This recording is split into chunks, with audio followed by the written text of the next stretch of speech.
Good evening, everyone, and welcome to the regular meeting of the School Committee of the Town of Foxborough, today, June 15th, 2015. Got a nice echo going.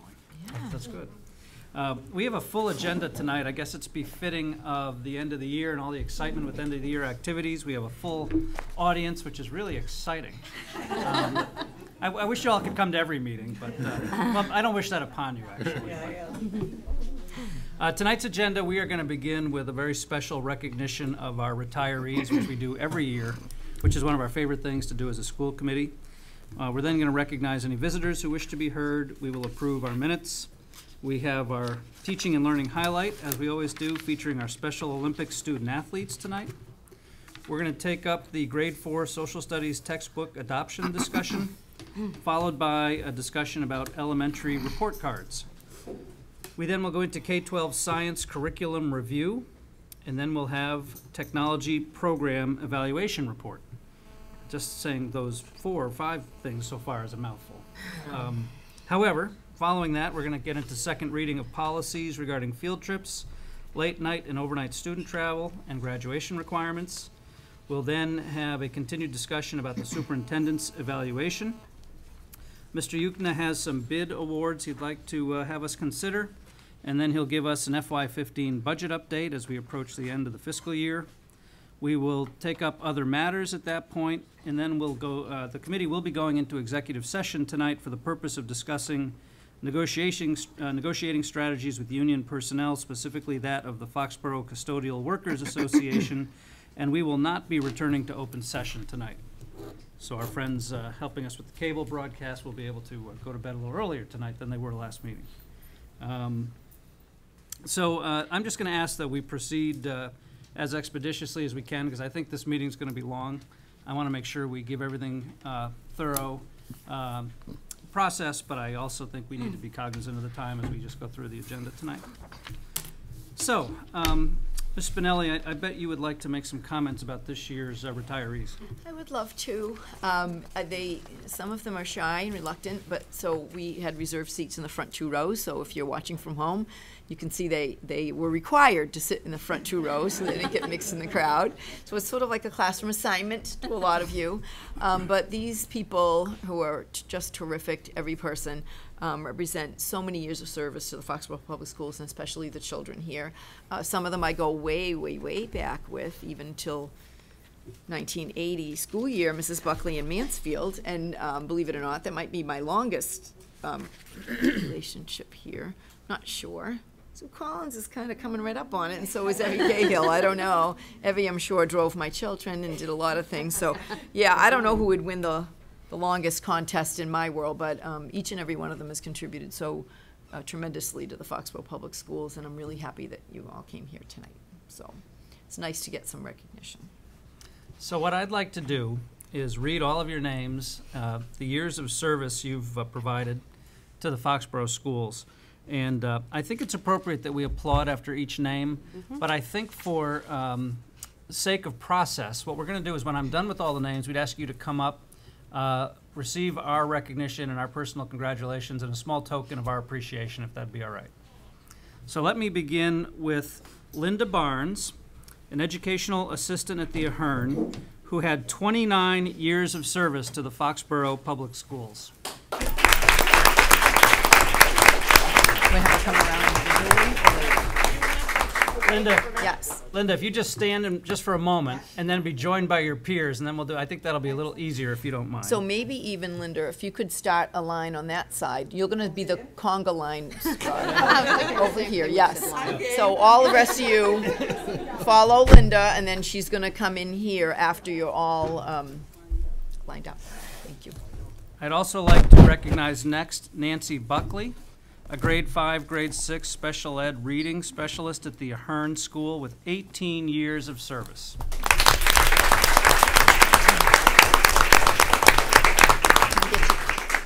Is she doing the gifts now? No, I'm just... You're lining them up? I'm okay. trying to line them up so I get the right gift to the right person. Perfect. I need help too. Perfect. Next, I'd like to recognize Evelyn Cahill, extended day at the Ahern, 24 years of service.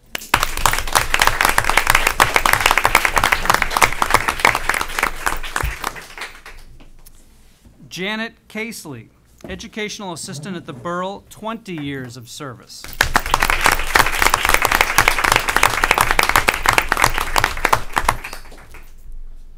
Susan Collins, educational assistant at the Ahern, 28 years of service.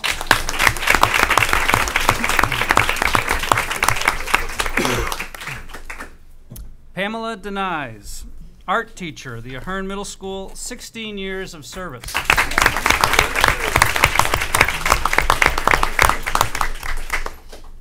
Patricia Kelly, secretary, Foxborough High School, 27 years of service.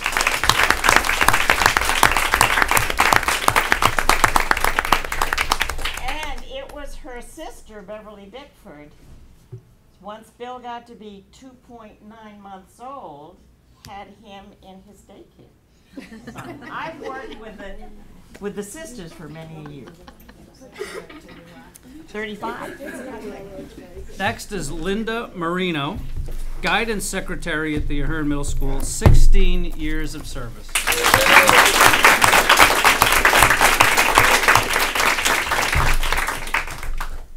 Kathleen Robbins, grade 6 ELA social studies teacher at the Ahern Middle School, 20 years of service.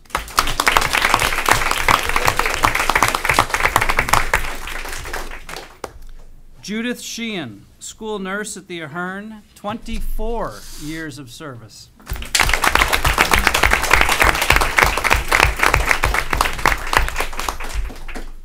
And finally, not able to be with us tonight, I don't think, are Mary Garino, grade 3 teacher at the Borough, 23 years of service, and Cynthia Harvey, occupational therapist across the district with 9 years of service.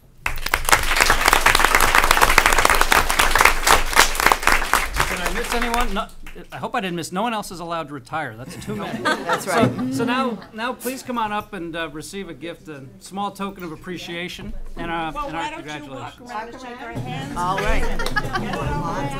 Thank you. That's true. Thank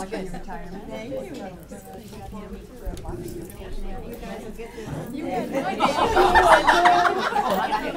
are so funny. You are so funny. Congratulations. Thank you. I like to hear those. Thank you. Thank you. Oh, you are welcome. Thank you for everything. I know. Thank you so much. Enjoy. Congratulations to you. Scarf, thank you. Thank you for everything. Enjoy the retirement. Thank you. We're going to miss you. A lot of administration. Thank you. Thank you. I'll thank all of you guys. Thank you for everything. Thank you. Thank you for all your service.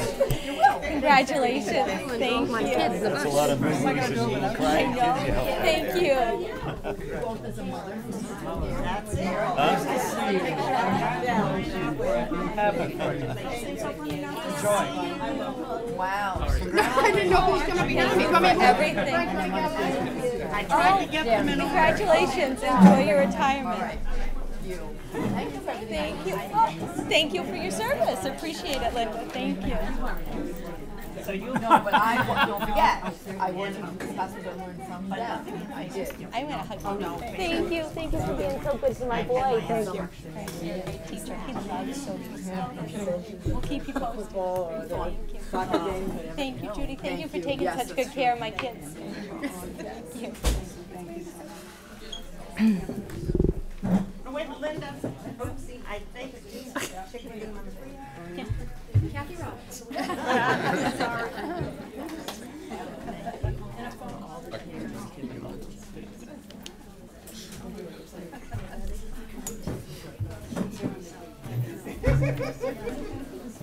We are so very appreciative of our retirees, of the special mark they've left on the Foxborough schools, of all the years of service. I didn't add up the total there. Maybe we'll do that while we're in the meeting, but it's a pretty big number. I know that. So thank you from the bottom of our hearts, best wishes, and I think the final and best present I can give you at this point is to allow you to be excused from our meeting.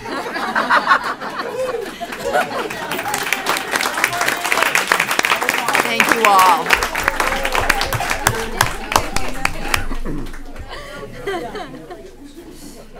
Nicely said, Bruce. Yes. Thank you, thank you. We would like whoopie pies for the next meeting. I did a woohoo. Woohoo! I think Joey's retiring with them. Joey's walking out, huh?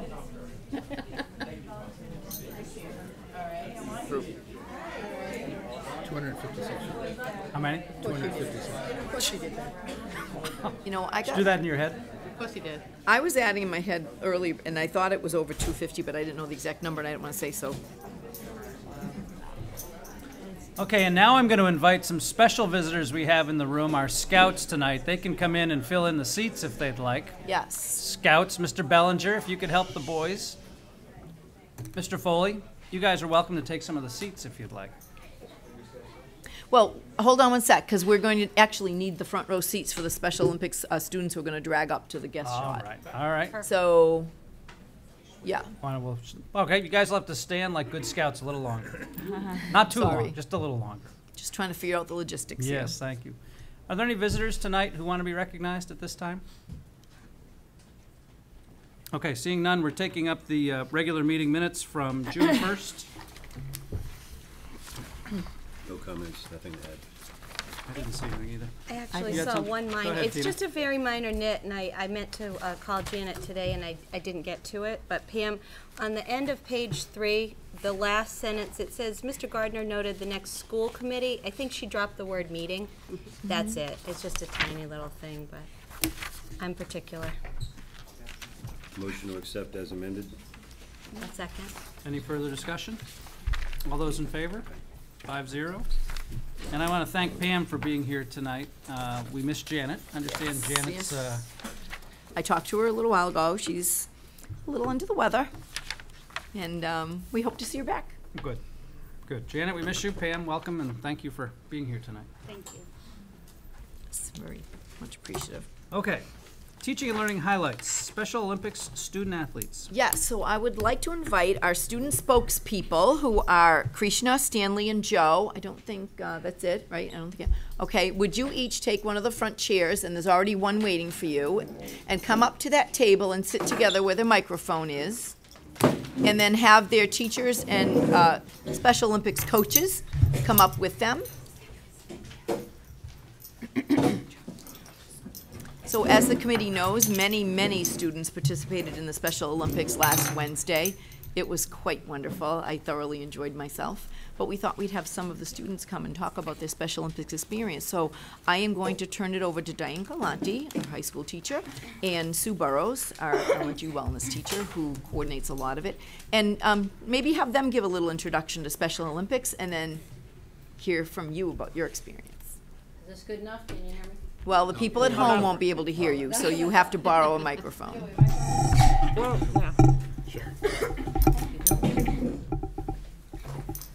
Thank you very much, school committee, Dr. Spinelli and Dr. Burdos and Dr. Einsel, hiding in the back row with the blue jacket, for this opportunity to share the accomplishments of our student athletes who participated in Special Olympics last week. We have Krishna, Stanley, and Joe, who will do a little excerpt on their experience. It was an amazing day, and I think it's important for me to just share that this is a concerted effort that doesn't happen without a lot of hands on deck. And for Diane and Dave and Marvis and Danielle and Karen, who are all head teachers that work with the special needs students, they are to be applauded, as well as all the ed assistants. Without their amazing effort on that day, endless energy, smiling, it doesn't happen. And transportation was amazing for us. So there's a lot of pots on the stove for this to happen. So I really appreciate everybody's effort. And it was a really a fun day. So I would like to now turn it over to Joe and Krishna and Stanley. And the 3 questions that they would like to share with you or answer are how they trained for the Special Olympics, what's the best thing about participating, and what event did you compete in? So we could probably start with Joe and then go to Krishna and Stanley, if that works. Okay. You can take the seat, Joe.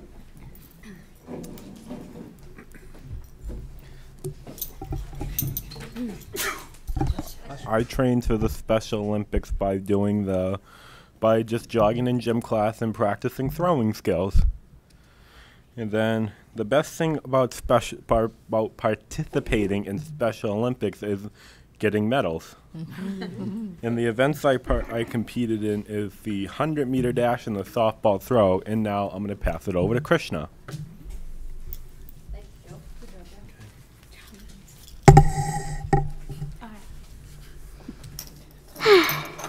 How they trained for Special Olympics. So, what do I say? How would I word this? Any way you want to. Well, so tell us what events you participated in. I participated in the 400-meter dash and the turbo javelin. What the best thing about participating in it was meeting new friends and competing in it, and what they trained for. But after dinner, I usually go to the Urban track to practice. Wonderful. So Krishna, when I saw you there and you were in the tent and you had the biggest smile on your face I've ever seen, what was making you smile so hugely that day?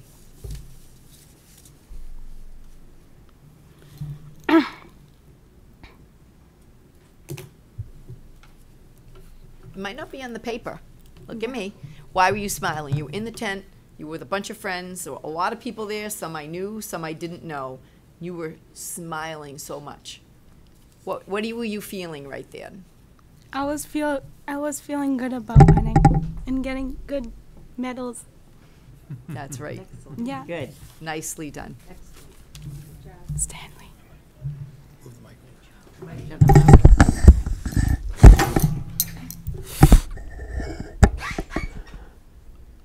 I'm doing the 400-meter dash and a softball throw, and I run around and walk around and hang out with my best buddy. Exactly. And I also go on with the dialogue, and I do the Pledge of Allegiance and having excited at Special Olympics in Attleboro. Yes. So you like the formal parts of the ceremony where they start the opening and they do the pledge? You like that part of it? Yes. Yes, they're doing the track meeting for practice. Right. I also wanted to add, Stan got to run with the torch. I run with the torch. Stanley and Jared got to run. Me and Jared got a torch for the opening. That's very special. That's exciting. That's an honor. That's very special. Congratulations on that. Thank you. I've got 2 medals. Yes. We Can you saw. all please display your medals? Awesome. Amazing. Is there anything else you would like to tell us about that day? Any of Any you? of you? Did you think of something afterwards that you would like to say? Yes, one thing. All right, Krishna, go ahead. See, I knew you'd be a good spokesperson. I told you. I was joined in the unified track team too. You are? Oh, that's the one the school committee heard about recently. Excellent. So there's going to be even more practices. Are you That- going to practice over the summer? So you Yeah, don't. if I have time, yeah. Oh, if you have time, right? Very good. Yeah. That's wonderful. That's After great. summer school, I'll probably go to the Y, do basketball, and then go to track, and then go home. Great. Spoken like any true athlete who knows they have to put in the time. You should all be very, very proud of yourselves for earning those medals. My part about the summer when I exercise is I ride my bike, which I'm going to get a new bike when I come back from Alaska. And then I go to the Y swimming or the town pool. Then at the town pool, I always see a former health teacher from the middle school there. Oh, And he brings his kids all the time, too. perfect. How about you, Steve? I was going to buy a trampoline, so I need to do my exercise for my 21st birthday, and I go swimming with my friends Jillian Delaney and Megan Hussey and go exercise and work out, and go make some smoothie and eat frozen yogurt. Yes! I also like go to the that. teen center and play video games. And play video games. I like that training regimen. I should adopt that myself. Good nourishment, My brothers help me relaxation at the included. teen center. You go to the teen center? Yes. Awesome. So Wonderful. Stanley, how old are you now? I'm 20. That's what I thought. That's fantastic. Joe, how about you? I'll be 17 in a week from today. A week from Oh, today. happy birthday a week early. 18 next March. 18 next March. You're in a hurry to get to 18, but don't be in a hurry. Because then before you know it, you'll be my age and you'll be saying, where did that go? I'm waiting to be a senior. You are. I Waiting to know be a you are. senior. Me too, I'm waiting for you. I know. I know. I'm waiting for you to be a senior. And then last day of school. And I don't have to make up snow days. That's true. This is Oh, the that's a most good known reason to be a facts senior. of every single student who's a senior, is that no matter what snow days happen, they don't have to make them up in June. I hope there's 5 snow days next year. Oh, no. Again, spoken like a true almost senior. Mr. Uden has a comment for you guys. Congratulations, athletes, great job. Could you just tell us what color medals you have there to represent Foxborough with? It's Looks just pretty heavy on all your neck. medals. Very good. 2 golds. And Stanley, what color medals did you earn in your athletics there? Silver. Silver. All right. Wow. Congratulations, you represented our town darn well. Thank you. That's right. Thank you, guys. Congratulations. Congratulations. Nice job. Fine job. Thank you to everybody who was part of that day. It was wonderful. I really enjoyed myself, and I enjoyed seeing you participate. So thank you all. I like coming here. Well, Yeah, see? Come back. Meeting new people. See? Well, you can come again. All right. Perfect. Parents let me. Well, I mean, you know, they're going to have to if we ask for you. Right? You guys all did a great job. Thank you so Thank much. you. Thank you. Thank you so much. Joe, that chair can stay there. Joe? So thank you to their parents for allowing them to come tonight to talk about Special Olympics. It's really important. And it's also fun to celebrate. I think the Yes, Boy they did a Scouts- great job. Yes, they did. Absolutely. Wonderful. All right, Boy Scouts, I think you're safe to take a seat. Anybody who wants to sit, guys, go ahead. If you don't, that's fine too. And maybe while you're sitting, maybe Mrs. Bellinger could explain why we have the scout contingent here tonight. I would be happy to do that, Mr. Gardner. So these scouts and I are working on the Citizen in the Community Merit Badge together for Boy Scout Troop 7. And the boys work individually, but we're also working as a group. One of the requirements is that you attend a school board meeting or a Board of Selectmen meeting, and I invited the boys to come tonight to hear. I thought, you know, since the school board directly relates to their own academic life, they might find our meetings more interesting than the Board of Selectmen meetings, but they're also very interesting. So that's why they're here tonight with us. They also have to write a paragraph on one of the subjects that they hear discussed at the meeting tonight. So I have urged them to stay and listen to the science curriculum review, since all of them will be affected by it. And their leader, Mr. Perry, is here, I think. Is Mr. that Perry, right? our Scoutmaster, is right around the corner there. Right? Thanks very much for letting us attend tonight. You're welcome. Anytime. And if any of you have something terrific to offer to agenda item, if it pertains to you, you can certainly speak up. So now, Scouts, we're going to do something very exciting. We are going to discuss your grade 4 social studies textbook. Anybody in grade 4? No, Beyond grade They're 4. all beyond grade Can anybody remember grade 4? this is All right, definitely thank you a very much. retrospective. So Dr. Burdos is going to help us decide what we need to do for grade 4. And she has a helper who's going to join her, I think. Yes.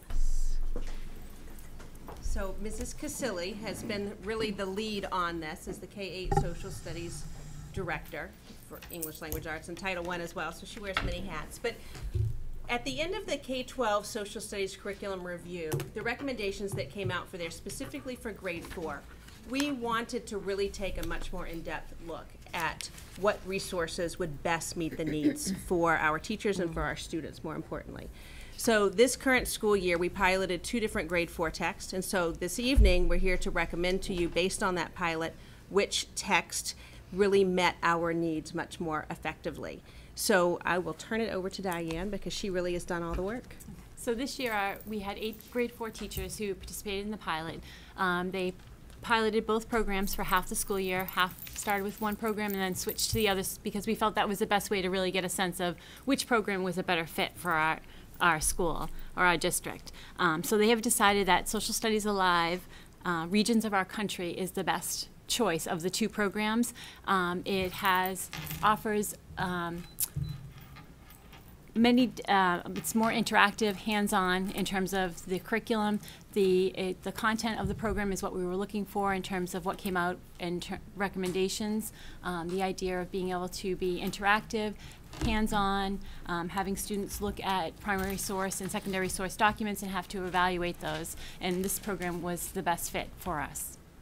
So our plan is to adopt this program for the fall, and we provide some additional professional development for our teachers to really give them an in-depth look at the program and then make decisions about what pieces would be implemented when, to really come up with a timeline. And also, too, with the text, that this is one that is what we have at grade 8 and at the high school as well, with History Alive. So it really marries great content with the interactivity of technology. And it's a publishing company that was created by teachers for teachers, and looking at content to have students really ponder and question in the classroom, not be a stand and deliver, really bring history alive to where kids are very engaged with the interactive student notebooks that are available, and to have them in a much more active, engaged atmosphere. It really places them in some of the situations and debates that they'll read about that took place in history, and then really to have them feel that perspective. What did it feel like to be part of history at that time, and what would they have done? So it's much more interactive. So we're recommending that grade 4 text for adoption for the fall. So for the Scouts, I want you to know that we have people in the schools like Mrs. Casilli who help us think about, in her case, social studies and English language arts, right, Mrs. Casilli, if I remember right? That's correct. And just for kicks, Scouts, how much do you think a new textbook would cost that Mrs. Casilli's recommend? Just a guess. It's a total guess. Like $40, $50. $40? Bo, I saw your hand next. What do you think? I was gonna guess like 30, 40. 30 to 40? Is that Noah back there? Approximately 120.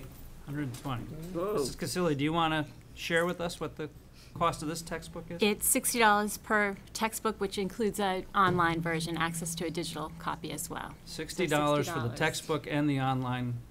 And now we can ask Mr. Yukna, is the business manager. He helps us keep all the numbers straight in the budget. And Mr. Yukna, does that sound like a good dollar amount the school committee should approve? It's actually not one of the highest we've seen, that's for sure. So It's not, because that was would be my point, because none of you are actually wrong, because they do cost different prices, so some might be as low, but you're not wrong. There are some that are upwards of 120 or more dollars, depending on how in-depth it is and the bells and whistles that comes with the online. So none of you are actually wrong, so this actually is among the more reasonable that we've seen lately. Wow.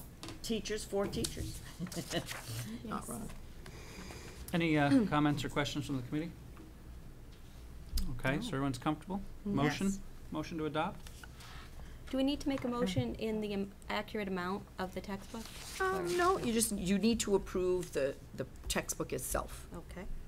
Because sometimes the amount has some wiggle room in it, depending on how many peripherals they're going to supply, and that can still be taking place as part of the negotiations, if you will, with the company. So we really need a vote of your approval of the textbook to adopt. Okay. I will make that motion to approve Social Studies Alive, Regions of Our Country as our grade 4 textbook. And I think Mrs. Weiss wanted to second that. I will second that. Something like that. All those in favor? Great, thank you, 5-0. So Scouts, that's gonna be the new grade 4 textbook, and that's how we make decisions, just like that, okay? Anything else, Mrs. Casilli? But we also have had to read and study all the pages of our packets before we come to the meeting. So there's a lot of work in like that. So you're probably going to stay there while we move to our next topic, is that right? Yes. Okay. Go ahead, Dr. Wells. Before we move to our text, Yes, thank you. to the next topic, it's actually come to my attention recently at the May 18th meeting when we had the very thorough K-12 world language curriculum review that we did not do a formal adoption vote at the end. So I would like to ask the school committee if we could have that formal vote to adopt the Vista Learning textbooks, which was for Spanish and French 1 through 4 and 5 I'd like for to AP. make that recommendation. I'll second Debbie's motion. So it's Vista Learning for, remind me? For Spanish And 1 French. through 4 Yep. and Spanish and French 1 through 4, French AP. It's all of the same textbook. It's Vista Learning. Okay. They And just have different titles. Tina, you made the motion and Bevy seconded? Bevy made the motion, I Bevy motion, seconded. Okay. Anyone need any clarification? I'm in support of the motion 100%. I just want to make sure procedurally the board is able to vote this in without it being on the agenda to make it official. Is that something we need to question, or? You know what, I think we could have covered it under other matters, but Okay, Amy and I fair spoke, enough. and we just thought it made sense. Fair to enough. So, but Yep. I I'd love a vote then. yeah. and I always welcome and appreciate the procedural questions Yep. because it helps us stay out of trouble. Absolutely. So, but I'm comfortable with it if you guys are. Me too. It Okay. makes sense to do it while we're adopting text. Any further discussion? All those in favor? Aye. 5-0. Thank you. Okay, so now elementary report cards. I'm going to join Diane in. Okay. Now, Scouts, you guys may have some interest in this topic because I think what we're going to be presented with is an idea of how to change or adapt the current elementary school report cards. You can see the Boy Scouts are quite the gentlemen, too, providing chairs. That's really impressive. And now our math science guru has joined us. Gurus. Welcome, Miss Allison Mello. Ms. Allison Mello.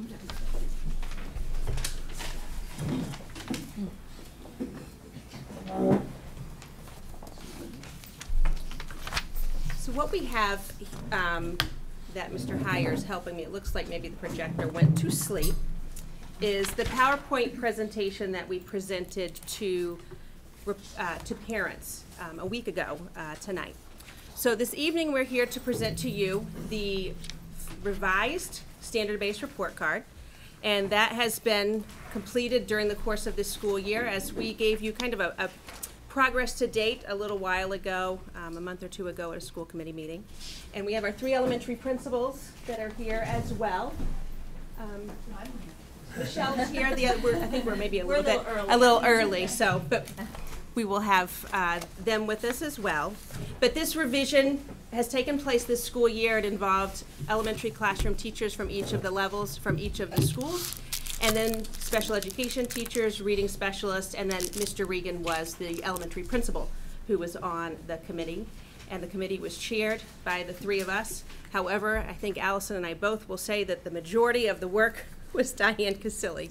And the members of the team, And the members of the team. It could not have been done without them, obviously. So this evening, the report card that you have in front of you is very different than the one that we had before. But just to go over quickly those people who did work so many hours on the report card, I'd like to recognize them for a moment. So Rita Greeley from the Borough Reading Specialist, Amy Souls, Special Educator from the Taylor, and then from grade 1 representation, Dawn Sherlock from Borough, Kristen Walsh from IGO, Erica Spitz from IGO, Carrie Hogue from Taylor, Christine Banks from Taylor, Jennifer Gray from IGO, Courtney Clements from Borough, and Kristen Lytle from Taylor. So a lot went into this. And at the same time, all of our kindergarten teachers were very involved. And one of the things we were able to do with this particular review was all of the work of the committee. We continually took it back to grade level meetings that took place after school. So every single classroom teacher had their hands on this revised standards-based report card. So it really was a concerted effort by everyone. But we're going to go through some of these slides rather quickly. These are a number of the slides that were presented at the parent presentation last week. But for those at home, standards, those are our what we want students to know and to be able to do, the contents and the skills. And when we look at our standards-based report card, which we currently have a standards-based report card, we wanted to go back to look at all of the grade level expectations based on our Massachusetts curriculum framework and ensure that all of the standards on the report card truly reflected what was important at each grade level for those content and skills. Dr. Burdos, let me just interrupt you for 1 second, and I appreciate you going through it quickly. But just to help our scouts with their assignments, so let me ask, let me pick on TJ for a minute, who's right behind you. TJ, do you remember there being a problem with your elementary school report card? No, so do you want to ask Dr. Burdos why is she changing it? It seems like a good question, doesn't it? Not really, but if you make me, I will. Actually, TJ, thank you for playing along. We've had this background before, but maybe you could just offer another minute or two, Amy, or maybe you're going to get to it. This is a perfect segue here. So if we have a standards-based report card, why should we change it? And the reason that we needed to go and to revise it was because of the standards in ELA, English Language Arts, and Social Studies, which now incorporate history, social science, science, and technical subjects. That was the new curriculum framework that came out in 2011, as well as mathematics. You'll hear more in depth this evening about the proposed standards to be adopted in the fall for science, engineering, technology. Our current standards-based report card was last revised in 2005 with the exception of the mathematics standards because there was such a significant difference there that we needed to address that at that point in time. We also looked at updating the behaviors and work habits that support learning, and it was very interesting at our parent presentation last week. That was one of the areas where parents were very complimentary when you see that part of the report card, really how we're looking at those habits to support learning. And that also that we wanted to make sure that it was comprehensive enough to address standards that truly had endurance, meaning that they were standards that we really expect students to retain those knowledge and skills, that it has leverage, that it is that the proficiency in each of those standards are really important for the next grade level, and then also student readiness to make sure that it is something that's essential for success. So I'm playing the game with Mr. Gardner now. So for the Boy Scouts, in language that maybe Ms. Dr. Burrows is doing a great job speaking to the adults that are watching at home in terms of how you're thinking about this, because I know you have to write it up. We are constantly thinking about what does a 7th grader have to know when they leave 7th grade? What do they have to be able to do when they leave 7th grade? Same for all the other grades, same for every subject.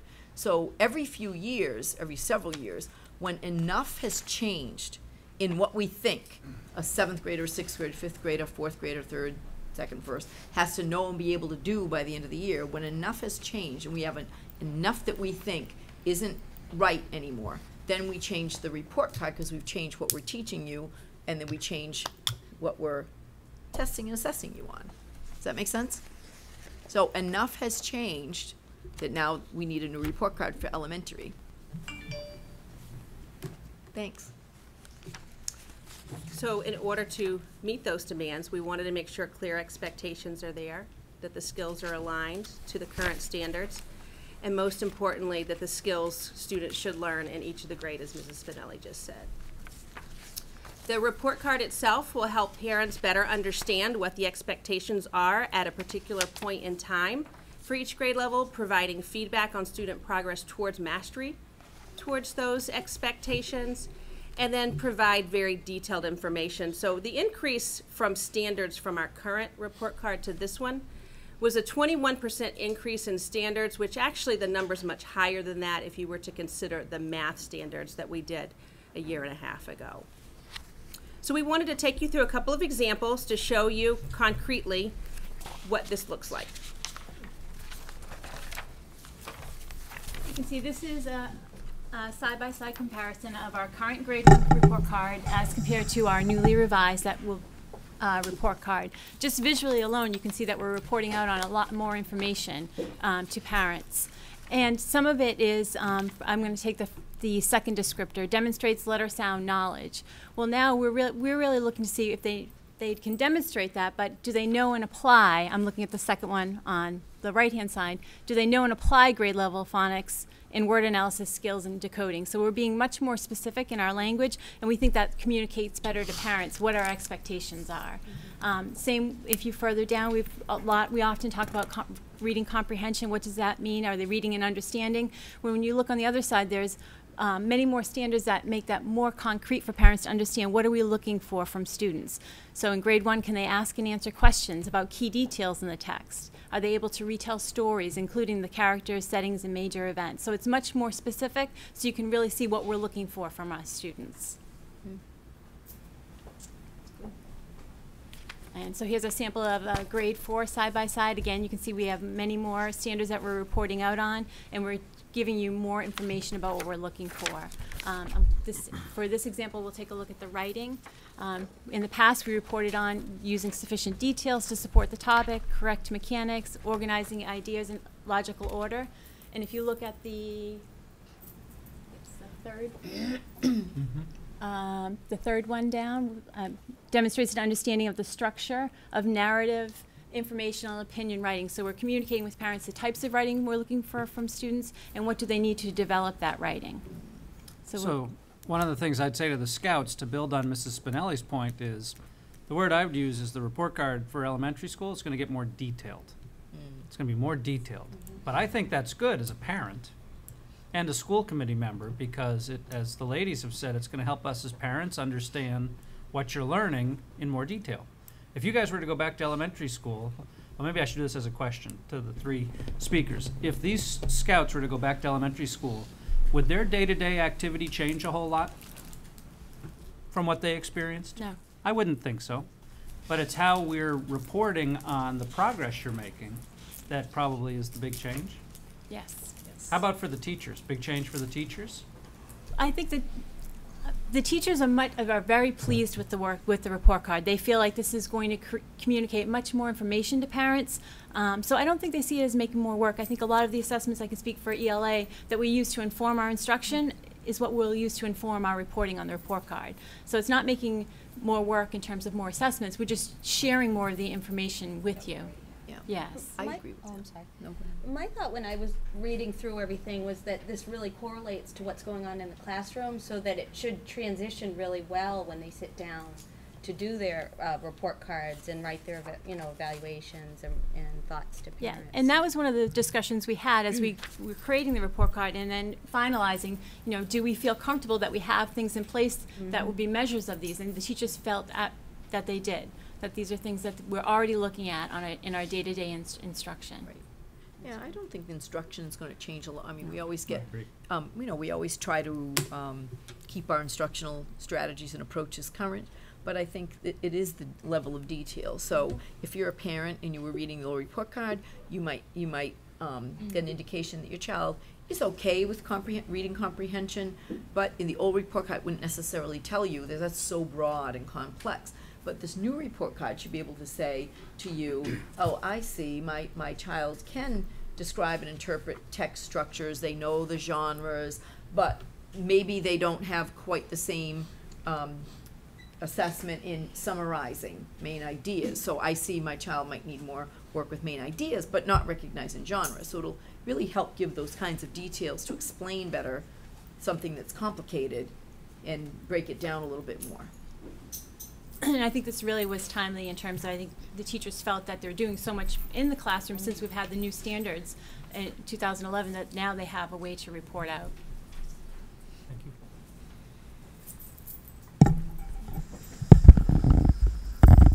So in math, we had done a revision, as Dr. Berdos mentioned, in 2012.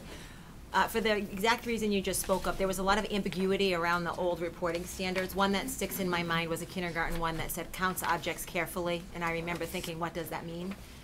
Do they slide them carefully? You don't know. So we tried to add a lot more specificity in our language, and even with this revision, we went back and tweaked things so that they were even more clear. So if you were to compare the former math report card, you would see there were less than half of those categories. So we added them to be able to give more specific information. On the updated report card, we've also added a a tool to report on the standards for math practice. So in the revised standards, we have the content standards and we have the standards of math practice. Those are the habits of mind that support good mathematical thinking. There are 8 of them. There are 3, however, that we felt are very easily seen in day-to-day work and are also really important in student success in mathematics. So the first one is perseveres in solving problems. The next one is justifies mathematical thinking and attends to precision. So we wanted to report on, do students do this consistently, often, sometimes, or rarely? Because these do contribute to overall success. So if you're giving up on your problems, then you may not be getting to the end and you may not be getting your answers, and that may show up in your other standards. So we thought this would help inform parents a little bit more about the overall habits of mind for students.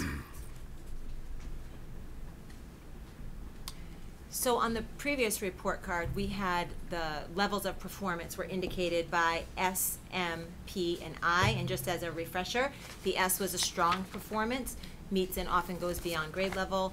The M was meeting expectations, satisfactory. P was progressing, shows some understanding, but further development is expected. And I was improvement needed or demonstrates minimal progress. Those levels are there to indicate how students are progressing in relation to the grade level standards and expectations. Even those, though, there was some ambiguity around them. There was still some gray areas, so the committee worked diligently to try to come up with categories that were more specific and really inform parents about where students are at a specific point in time. So for performance level of 4, this would be the student demonstrates a thorough and in-depth understanding beyond the grade level expectation at that point in time when they are reporting. So the performance is also characterized by the applications of skills with consistent accuracy, independence, and a high level of quality. So those are students who are exceeding the grade level expectation at the reporting period. For a 3, that's where we would expect our students to be. That would mean that they are demonstrating a thorough understanding of the grade level expectation at the time that the teacher is reporting.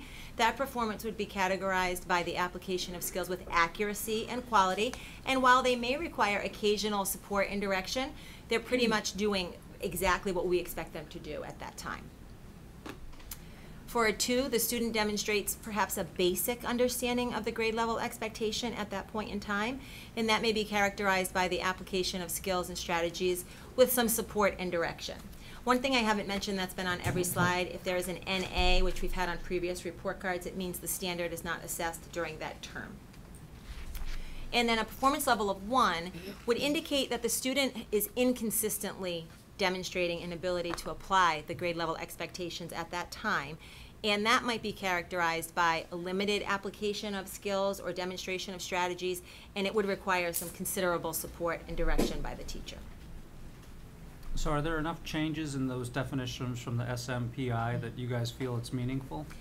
We really do, especially one of the phrases "at this time" was really important for teachers because the way the curriculum is on a sort of a developmental continuum, particularly in math. So what we expect at the end of the year is very different than what we expect in the beginning of the year. If you take something as simple as fact fluency in 3rd grade, they learn a certain set of facts in term 1 and they build on them throughout the year.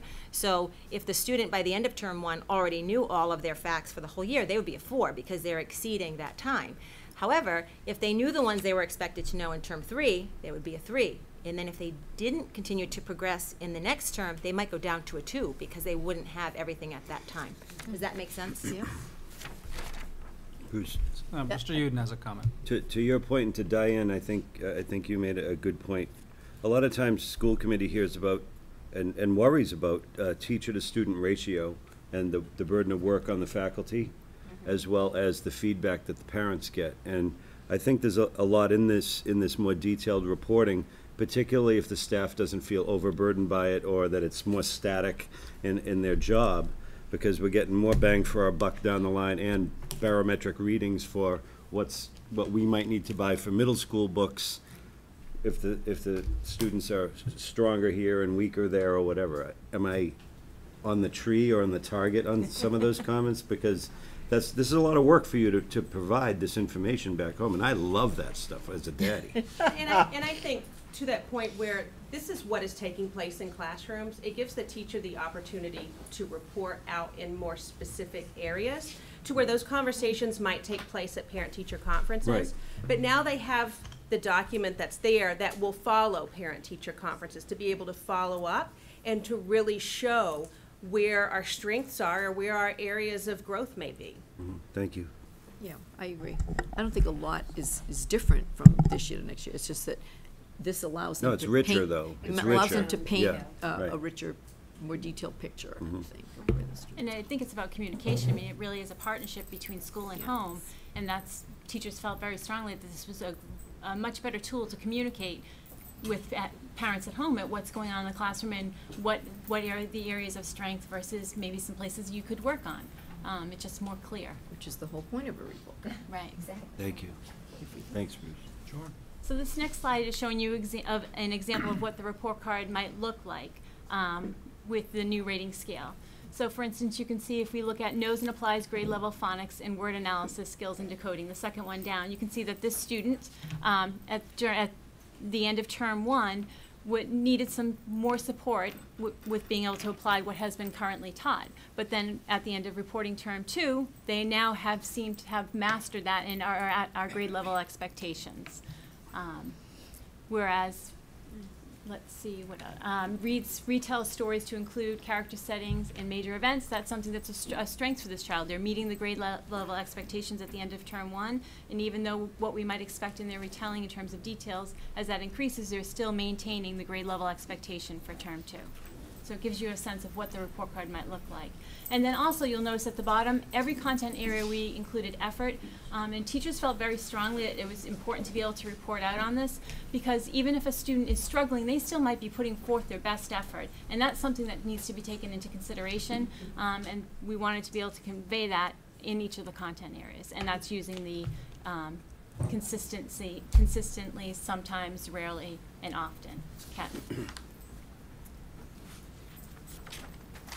And here's an example of, so the behavior and conduct categories, we've revamped them, and now they're called student responsibilities, really thinking about what, in this section showing you the behaviors to support learning, what are we looking for from students so that they can learn while they're in the classroom, and that we know that in today being working collaboratively is very important, so being able to form respectful, equitable relationships with peers, have problem-solving skills in social situations. These were the skills, the responsibilities that we felt were important for students to exhibit in the classroom and to communicate that information to parents.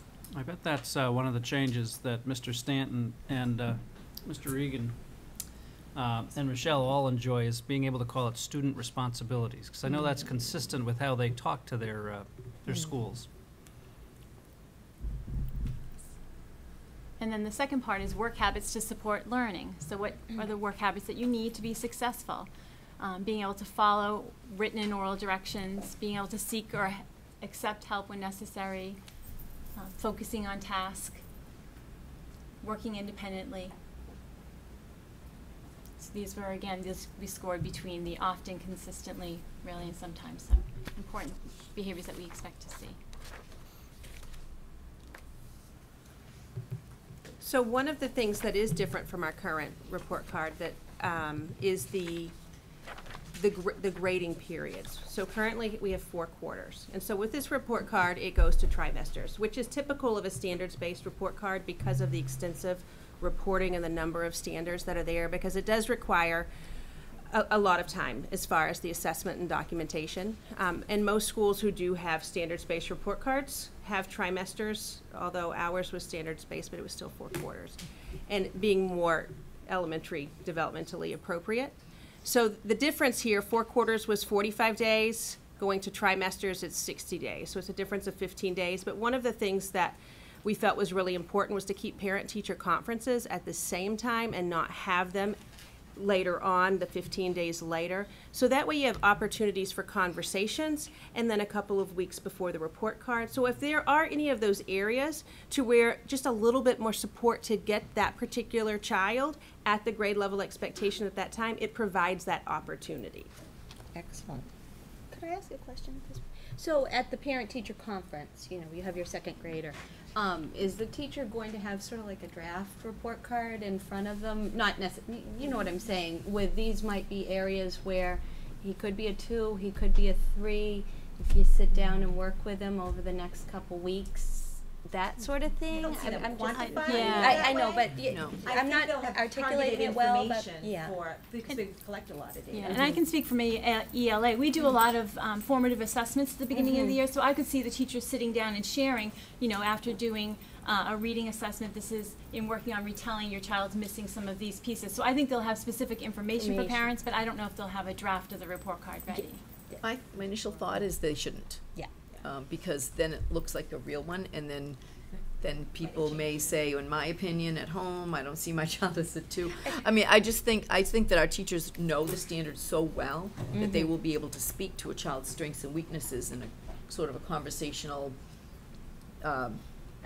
summary without necessarily grading them. And I also don't think it's right, my initial thought, to have a teacher assess the student or grade the student prior to the end of the trimester, because that's the whole point developmentally, is that 2 weeks can make a huge difference. Yes.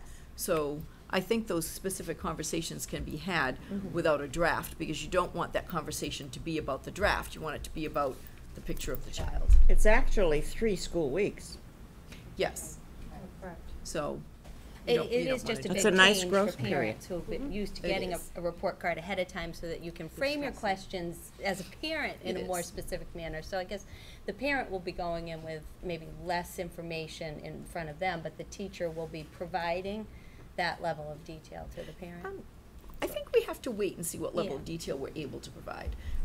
In the other district I was in between my stints here, we had trimesters, worked out quite well.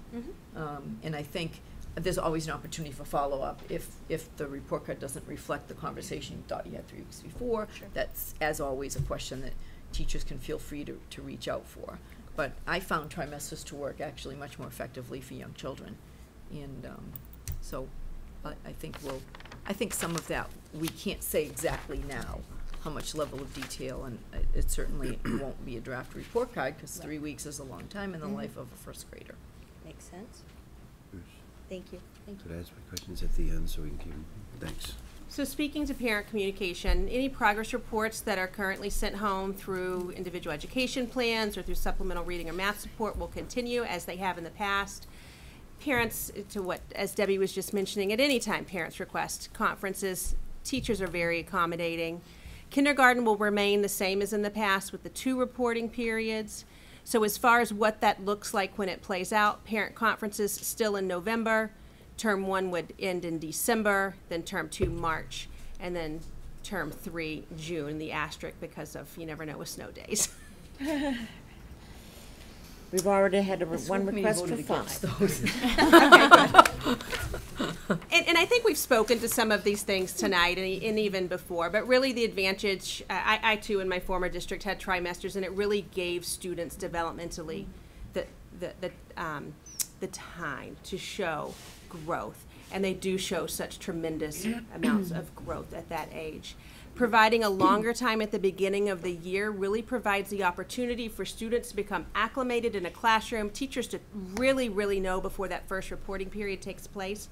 All of our assessments, we have many assessments that are in place, and having the time for that, providing teachers and parents to correct any areas of concern during the, that particular marking period. So it could be a heads up on something, where someone's struggling, and just having that 3 weeks before the reporting period goes out can make a difference, and teachers talked a lot about that during our meetings. The flexibility within the curriculum, having a little bit more of a window there to provide the opportunities for students to show mastery expectations at that time, and as you saw, really much more specificity in the reporting and the standards, those that we really felt were the most important. There are many more standards, but these are the ones that have the endurance, that have the leverage, and really show the student readiness. Can I just say one thing to Tina's point? I think it will be interesting for parents to come in, rather than saying they've already had their report card and they've already been scored, to say, here are the areas I can work on. Maybe we'll work on them at home in school a little bit, and then say, wow, look at that, there was an improvement. So I just think it's just a little bit of a shift. I was just interested in your thoughts on how the process was going to go. So I think that's what I anticipate. Mm-hmm. And so, because we're approaching summer very closely, unpacking the backpacks might not be necessary for 3 weeks from now. and they're talking about daily work. But those are certainly important for as the school year begins, and positive support and communication regularly with teachers. But we have summer reading and summer math is getting ready to kick off as we go into the summer, and that's just really important to keep kids engaged. Very good. Mr. Uden? Thank you, and I think it's to Tina's point, and I don't want to drag this out for you, but tonight, what are we voting on with this, or what is the board doing with this? Accepting the presentation and processing it, or do we have to vote on anything? Well, let me ask Amy and Debbie, would you like the board's approval of the new report card as delineated? Yes, designed? please. And one of the reasons is time frame, we build this within PowerSchool, our student information system, and it's going to be a rebuild because we're making sure that we also have more room for comments. Teachers also said they wanted more room for comments. Being able to have all of that within that build to be ready for September, it does take quite a bit of time. Yeah. So thank you. Having heard that and now knowing that, I won't ask my question because it's fluid and I can ask later offline. Thank you. Did you have one more chart, Amy, or is that it? Questions? It's a question slide. I didn't know if any of our 3 elementary principals had something to add or feedback from your building or anything at all. I think as far as 2 comments, one of which being the conferences, that is the same model that we use in kindergarten currently. Works well to be able to meet with families first and explain the teacher observations, the strengths, weaknesses, areas of growth, and then be able to have the report card that then states how has the progress gone since then. And the kindergarten teachers and the committee were able to share that at back to building level as well. And as far as the second point, the other piece of the number of standards that will be reported out on, the teachers were very verbal about that. They enjoyed the fact that they'll be sharing so much information with our families right now, and also feeling that that would free up their comment sections to be able to comment on other areas of the student development. Because many of the pieces that the teachers are writing specific comments are now delineated right on this. That's a really good point. Yeah. Great. I just want to thank the committee. I would, as a parent of an elementary school student, I would be thrilled to get a report card that looks like this coming home. So much information. You can tell how much thought went into all of this, and I think our parents are going to be really pleased to see the changes in the report cards coming home. The other thing I just wanted to clarify is the trimesters are just for elementary school, not for middle and high school. No. They're still going to be on the 4 terms. Yes. I agree with your comment. I think revising a report card is one of the hardest things to do. Requires a lot of work. I personally, wouldn't want to do it myself again, but we have so many capable people and strong people. So really commend you on all your work. I too think it's not just an improved product. It's truly superior and really good. And I want to thank Mike and Pete for dressing almost exactly alike. Well, I was actually going to pick up on both those points. I was going to say that I really like the process that you guys had a parent information night, that you've talked with the teachers and the principals, and you've put all this thought in, which I'm not surprised knowing the 3 of you. And then secondly, I did want to thank the principals for wearing their uniforms like the Scouts did tonight. I don't know what Mrs. McCarthy's wearing. I can't quite. You didn't get the memo? She didn't get the memo. Okay. Could I motion we accept as delineated? It's an excellent idea. I will second that motion. Any further discussion? All those in favor? Aye. Nice job. Thank you very much. Terrific. Thank you. Thank you. And we had almost the entire committee show up at the parent information night last week too. So we really want to thank all of our teachers who really did a lot of work on this. And then Mr. Really Regan, as important. far as being our elementary principal representative. Great. I'm excited about it. I think people are it's gonna be really well received. Good luck with the build. Yeah. All right. So before we move on to our next topic, are we going to let our scouts go, Mrs. Bellinger? Did that fulfill their requirement, or are they going to hang out Mrs. for a while? Bellinger was sort of hoping they'd listen to the science curriculum review because it's actually something that will affect our middle and high school students who are sitting here, and they may be very interested in this one. They certainly can go if they want to, but I think they're going to be interested in this. All right. So we're going to invite Mr. Charpentier up and keep Dr. Burdos and Ms. Mello there for a K-12 science curriculum review. Let's see how often we step on each other's toe. All Sorry, I right. didn't mean to paint you as a bad guy. Always. So are we ready? Okay, so our K-12 science curriculum review was very unique, I think is a good word to describe it. If you remember, this is when we looked at the curriculum review cycle and we put science off for a year because we were waiting on the state and their standards. And you're going to hear from both Paul and Allison this evening about that process and how it did inform the work that we did in a different way because of the current state of the standards with Massachusetts. They'll be adopting those standards in the fall, but a year ago we were not able to go forward with the science curriculum review because of where the state was at that time. So it was delayed, but we're here. A lot of work has taken place this current school year, and I will turn it over to the two of them to tell you about that. Okay, so I'll give you a little bit more background for the people at home about the adoption and the revision of the Massachusetts Science, Technology, and Engineering frameworks. Back in 2009, Massachusetts was reviewing their standards. They were due for an update. And in 2011, there was a panel forming the next generation science standards. And they elected to join them rather than duplicate efforts. In 2013, when those standards were released, Massachusetts wasn't completely comfortable with them for a variety of reasons.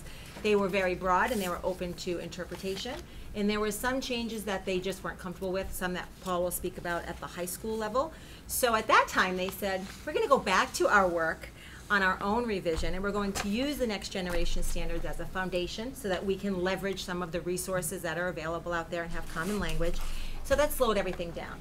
So truthfully, even during this review, we just got word yesterday that they are officially adopting them this fall. We still were unsure about the state of the standards during this work. So that was very unique and it created some challenges for us. But we powered through and here we are today. So, shall we go to the next? Maybe I'd like to say before we do move on that that previous slide listed all the teachers who took part in this study, and I think Allison would agree with me that the quality of the work and the thought that these teachers put into this process was just amazing. I worked primarily with the high school folks, and I was just blown away by the creativity and the quality of their work. And some of them are sitting back here now, and I want to publicly thank them for their fantastic work. We should probably share their names. Would you like Yes. to go through the list? Yes, I think it's a good idea. So it was Paul and I, and then we had Carrie Sturdy from the Taylor School Kindergarten, Janet Passetti, second grade teacher currently at the Borough, but she was previously first grade, so she brought that perspective. Lynn Germain, second grade from the Borough, Nancy Curran, second grade from the Taylor, Kelly Wilds, fifth grade at the Ahern, Anne Marie Piscatelli, sixth grade at the Ahern, Diane McDonough, who was eighth grade, who you've seen before lots of times here with robotics and other things. She moved from eighth to sixth. Tara Tatro, eighth grade at the Ahern, and Brenda Nagel, eighth grade at the Ahern. Okay. From the high school, Darren James, chemistry and biology teacher.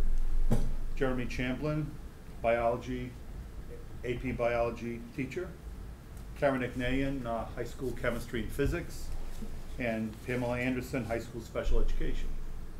Certainly represents a lot of perspectives, doesn't it? It does. And I would agree with Paul that they had their work cut out for them. This was a challenging review in terms of the way the standards were. We did conference calls with the Department of Ed. People got a heavy dose of science and how things work, and they really hung in there and did great work. So in comparing the next generation science standards to the Massachusetts standards, there's a lot of similarities. So the Massachusetts standards are based on the next generation, but they're an adaptation of it. So both sets of standards, because you'll hear about the next generation science standards, and you should know that the Massachusetts are unique, although they have these things in common. There are coherent progressions in the disciplinary core ideas, as well as science and engineering practices, much like the math practices. They integrate the core ideas and the practices as standards, so both are equally important. They are written grade by grade, which is a huge improvement from what we had before. They were written in grade level spans, so we're very excited about that at the elementary level. They include engineering, which we know is so important. They have explicit links to the math and ELA content literacy standards, and there is a focus on the conceptual ideas. You want to add to that, Paul? Yeah, I just think it's very ironic that 26 states came together to write the next generation standards, because our 2006 science standards were looked upon as kind of pretty much the best in the country. Massachusetts was one of the lead writers, and yet when the process was all finished, Massachusetts looked back and said, we don't like this. It seemed that it just drifted too far away from what we had. And I believe 7 states have adopted next generation standards as written. And Massachusetts kind of produced a hybrid where we kept the depth of our old standards but added next generation concepts and language. And coding. Coding, so the coding yes. is the same, so that we can, again, leverage resources that are out there. So we put together, I believe, in the report that you have, a side-by-side comparison of the big differences. So, like, for example, the NGSS has 4 dimensions, we have 2. I mentioned they were broadly written, and ours are a little bit more specific. The middle school in the NGSS is still presented in grade spans, and Massachusetts is grade specific. So that's important for us to note as we go through the recommendations. It's not in the slide, but it is in the report, because that will have implications at the middle school level. So we had shared goals as a committee that applied to the elementary, middle, and high school levels. We all wanted to identify the key shifts in the new standards and see how they pertain to us and our curriculum. We wanted to analyze our current standards and practices and identify needs and gaps. Identify and evaluate new teaching resources that better aligned to the expectations of the new standards, and evaluate the sequence of concepts and formulate recommendations for you based on where we need to go next. So for the elementary school goals, you'll remember we got Sangari Active Science several years ago. It has really improved our science program in general. So we wanted to see, okay, how does that align with the new standards? Because the content and the ideas are not necessarily in the same grade levels anymore. And then we wanted to look at the Department of Education's model curriculum units to see if there were any of those that we could use going forward. For the middle school, we did much the same, analyze the alignment of our current resources and curriculum to the revised standards. And we also wanted to look for our middle school group, you remember we had the STEM Expo a couple of years ago. We want to look for more opportunities like that, extracurricular activities to support the standards in a more authentic, real-world application kind of way. The high school subgroup branched off from the K-8 folks fairly early in the process. The directive that we received from Dr. Jake Foster from the Department of Ed was that if you are looking at high school curriculum review, don't change your course curricula based on these new standards, because the high school MCAS, science MCAS is unique because it is a high stakes test, and students must pass it in order to get high school diploma. And even if the new standards get adopted sometime during the 2015-2016 school year, the MCAS exam is not going to be changed until 2018 to 2019, the earliest. So the students will be assessed on the old standards till at least 2018. So therefore, rather than look at the standards, we looked at other areas instead, things that had been gnawing at us for a number of years. So we looked at our range of elective course offerings. We looked at the science graduation requirement, and then perhaps we spend most of our time on looking at our MCAS course. Should we keep biology in grade 10, or should we move it down to grade 9, as many schools have done? And we did a fairly complete study on that, and we'll be talking about that later. So the process for the science review included looking at the current standards and the current status of where the standards were, developing goals, and we did that as a K-12 group before we split. We conducted surveys, so the K-8 group surveyed the staff, and the high school group surveyed the students. We surveyed virtually every 10th, 11th, and 12th grader, and we also surveyed the high school faculty as well. We analyzed data, so that ranged from our MCAS data, our other internal data that we collect. We looked at other schools in the area to see how they were handling the transition to the standards, and then we looked at survey data.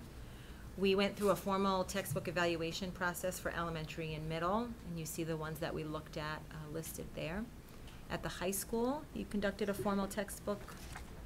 Yeah, we looked at textbooks specifically for honors physics and anatomy and physiology, those being the two oldest texts currently in use, over a decade old. And that would be the same at the middle school. The 6th grade is using a text currently from 1994, and there's a couple of others from 1997. We also identified positive findings and areas of need and recommendations, which we will report tonight. So at the elementary school, based on our survey from our teachers, some of the positive findings, which won't surprise you, I'm sure, in terms of curriculum, we were relieved that there is still some alignment with certain Sangari units. They may have been moved to a different grade level, but we can still use the materials. We like that our curriculum provides opportunities for younger students to engage in scientific investigations. We talk about them doing real science. I sometimes get pictures of teachers that text me, the kids with the goggles on, 1st graders, and they're saying, this is science, we're doing real science, so they like that. Our instruction has been hands-on with that implementation. It's been more interactive, it's highly engaging. All the materials are provided, so teachers are empowered to deliver science as intended, and there is embedded professional development through the videos in the program. In the areas of need, we need more connections to STEM that are authentic. That is lacking in the Sangari program. We also need technology to be integrated. That's definitely not a strong point.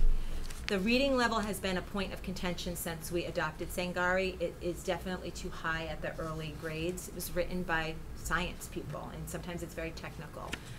The assessments are sort of limited. Teachers would like more variety in their assessments and perhaps some performance assessments. And they noted that the content literacy standards, they need to take it upon themselves to integrate them. They're not really present. At the middle school, our positive findings are, being in one building, it's very easy to achieve consistency across all classes. Our instruction is hands-on in grades 7 and 8, where we have the life and the physical sciences. Those are also lab-based experiences in those grade levels. And we're fortunate at the middle school that in grade 7 and 8, we have lab facilities, we have microscopes. So we're well equipped at those grade levels. In terms of our areas of need, there was a longer list at the middle school, using outdated materials, and particularly in grade 6, where it's not a lab-based experience. We need connections to STEM that are meaningful and authentic. Students of that age really need a hook. We need materials. We are lacking them, especially in grade 6. Grade 6 needs more hands-on activities. We did a great job of that in 7 and 8, and they need more engaging lessons. Also, everybody reported wanting more real-world, authentic connections and applications and embedded professional development. So we explored several programs, as we noted earlier, and we found this program called STEM Scopes out of Rice University. It is fully aligned to the new standards. And it was built from the ground up to do that, to be aligned. It has all the materials and assessments provided. It is designed to be hands-on. We have been piloting it, and it is very engaging. It makes authentic connections to the real world. It has kids applying those practices. The PD is embedded. It is a complete digital platform that includes videos, songs, interactives. All of the content literacy standards are embedded, and it even has leveled reading. There are tiered math levels included to be a true STEM experience, as well as the engineering, and it has a balanced approach to the content and the practices. Important to note, well, we'll get to it when we get to the timeline. So for the elementary school, as Paul mentioned, no changes will be made to the MCAS for at least 3 years, and that's the window that the department is giving us to make the transition. So in the next school year, we are going to, at the elementary level, provide some professional development around these new standards. What do they mean? How will they look? And really focus on the engineering. We'll be incorporating one engineering activity per per term for each of the elementary grades. The following year, we're going to provide professional development on science content and the STEM Scopes program. We are recommending that eventually the elementary schools adopt this program. in that same school year, we'll begin to implement the revised Massachusetts standards and complement our Sangari with STEM scopes. And then we'll begin the alignment process. That's going to be pretty hefty at the elementary school with lots of content moving around. And keeping in mind that elementary school teachers are generalists. They teach everything. They're going to need some time to learn these new expectations. And then in the following year, fully implement the new standards. At the middle school, everything will happen next year. So currently in the middle school, we have a program that does earth science in 6th, life science in 7th, and physical science in 8th. The department recommends that we have a more integrated approach, although they don't say you can't do it the other way. They recommend that it's better to have an integrated model. So in order to do that, it makes sense to implement right away next year.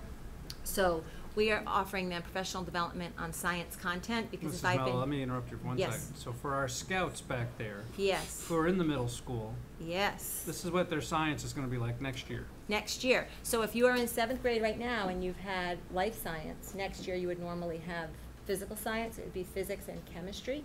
Next year you'll have a taste of everything. So you'll get, and it will really help, we think, with the tests that they're faced with at the end of the year has all domains of science. It doesn't just have physical science. So it'll give a more holistic approach to science and allow kids to continue their study more evenly throughout the middle school experience. So thank And you have for their mentioning content, knowledge, and skills in each of the sciences Correct. continue to build, like That's an right. add-on, rather than the challenge we faced in the 6 to 8 span especially is if the 8th grade test, for example, has plants on it. They may not have had it since 6th grade That's or right. whenever, just as an example. So this will allow all of the different disciplines of science, all the different areas of science, to have some exposure every year and then continue to build. And they're written in a way that's that coherent progression so that they do build on each other and deepen that knowledge. So at the middle school, as I mentioned, some of our resources are really outdated, so we'll be adopting, hopefully with your blessing, the STEM Scopes program next year. We'd like to fully implement the new standards next year. And as with the elementary school, even though the engineering is embedded in STEM Scopes, we'd also like to have an additional, more visible engineering activity each term for the kids to engage in. In fact, we're going to kick off the year in all of the middle school grades with an engineering activity to get them excited about science.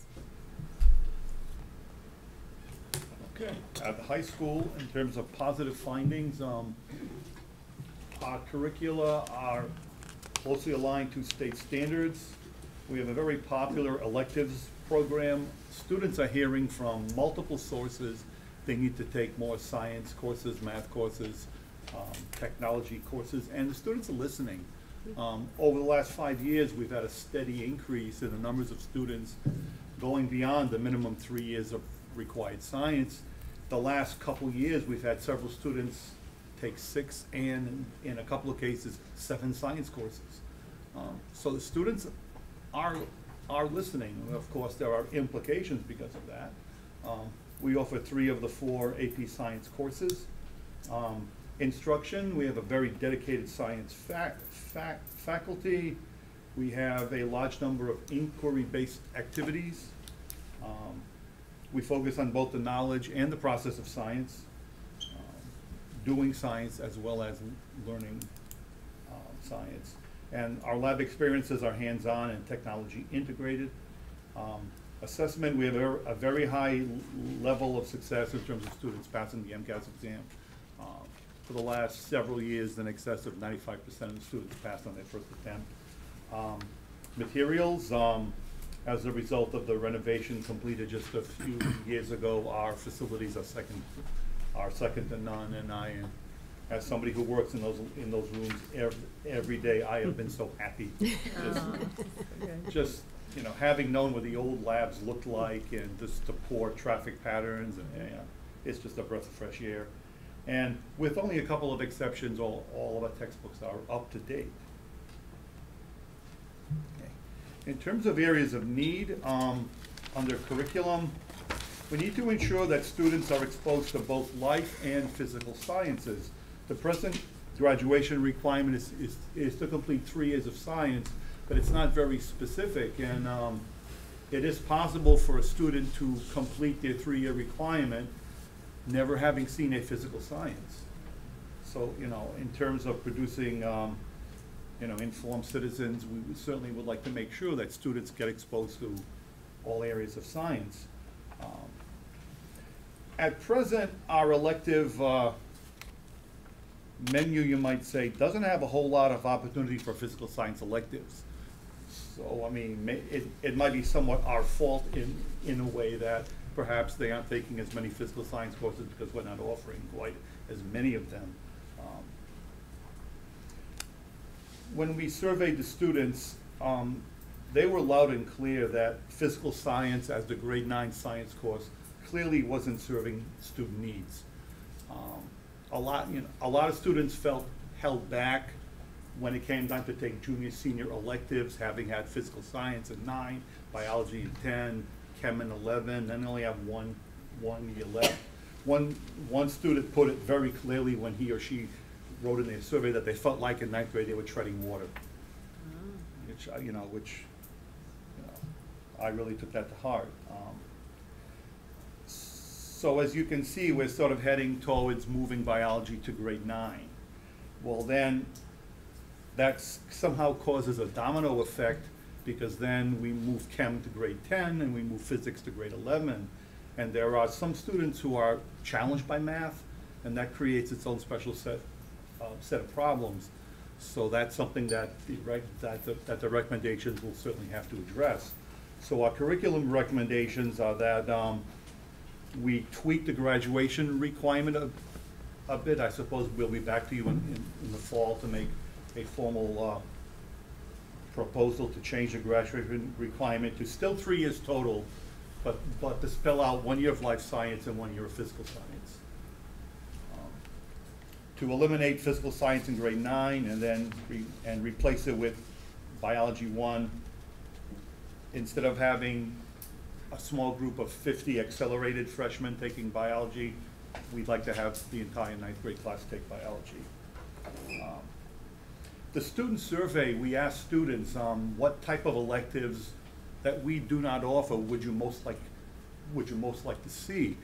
And the number one suggestion was either geology, meteorology, astronomy, that kind of thing, which are, again, those physical sciences that we're deficient in. So we're proposing that we develop a grade 11, 12 elective that we would call Earth and Space Science that would address those topics. I love that idea. In order to serve the needs of those students for whom math is a challenge, we would develop a conceptual physics course and a conceptual chemistry course.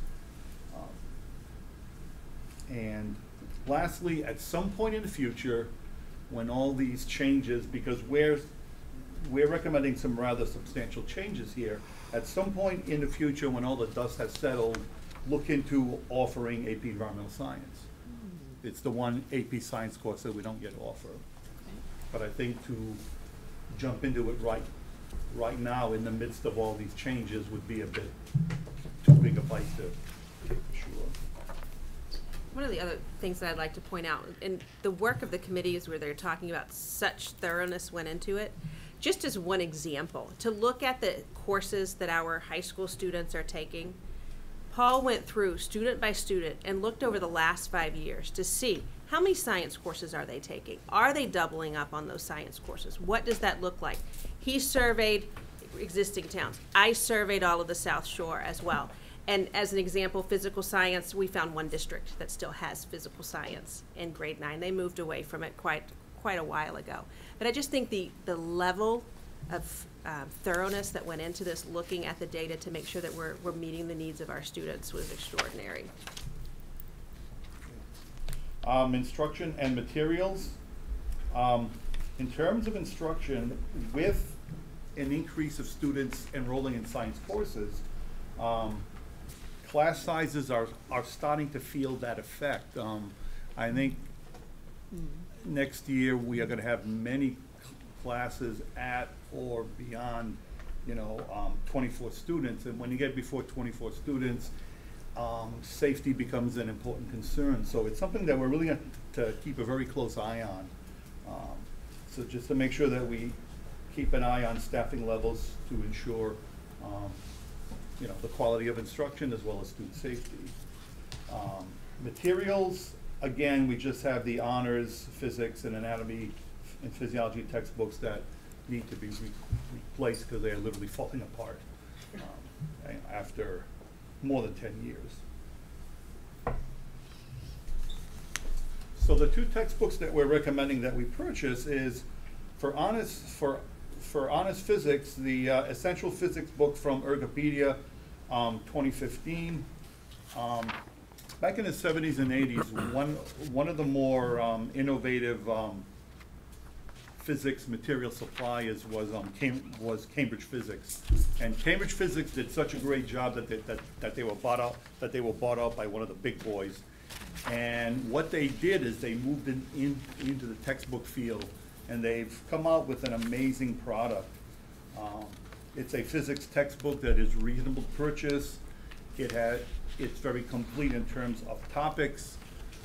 They have an online book that has embedded videos, and if a student hits practice problems, it generates a different set of practice problems for different students. They can, if they don't have internet access, they can just download it onto a computer, and it's there. The online license is not for 5 years or 6 years, but it's for the length of the adoption. It's just an amazing product, and we're very excited about Essential Physics. And in terms of anatomy and physiology, we're recommending the Pearson book, the 2016 edition of Marieb's Human Anatomy and Physiology. It seems to align well with our curriculum. The diagrams are very well done. Teacher materials are plentiful and quite useful, and it also has an online component as well. It's not as good as the one that is certainly offered by Essential Physics, but we find that it's at least equal to that offered by other publishers. So Paul, I see that on the front of that, of the science curriculum review, you have, you all plan to buy this with FY16 money, which takes effect July 1st. Mm-hmm. So just for the Boy Scouts, what are the individual costs per book? Because we're trying to make them guess earlier, so. Oh, okay. Any idea? I know I'm putting you on the spot, but roughly in the range of, anyone? How much do you think an anatomy book costs? $120. You're pretty close. Yeah. The anatomy books are basically college texts. Yeah. Yep. And that's why, I mean, after not buying one for a long time, I had sticker shock when I looked at stuff. And yeah, we're paying about $140. But now, in a college bookstore, though, a college student would probably be charged about $220 for that book. Mm-hmm. Yeah. So take care of your book, Noah. Yeah. And the beauty of the physics book is it's $53. Ah. And so what we're going to do for the physics book is purchase about 30 hard copies, which all come with an online license, but then we'll buy another 30 or 40 just licenses at $24, which are good for as long as we use the book. So it's a very economical choice, Essential Physics.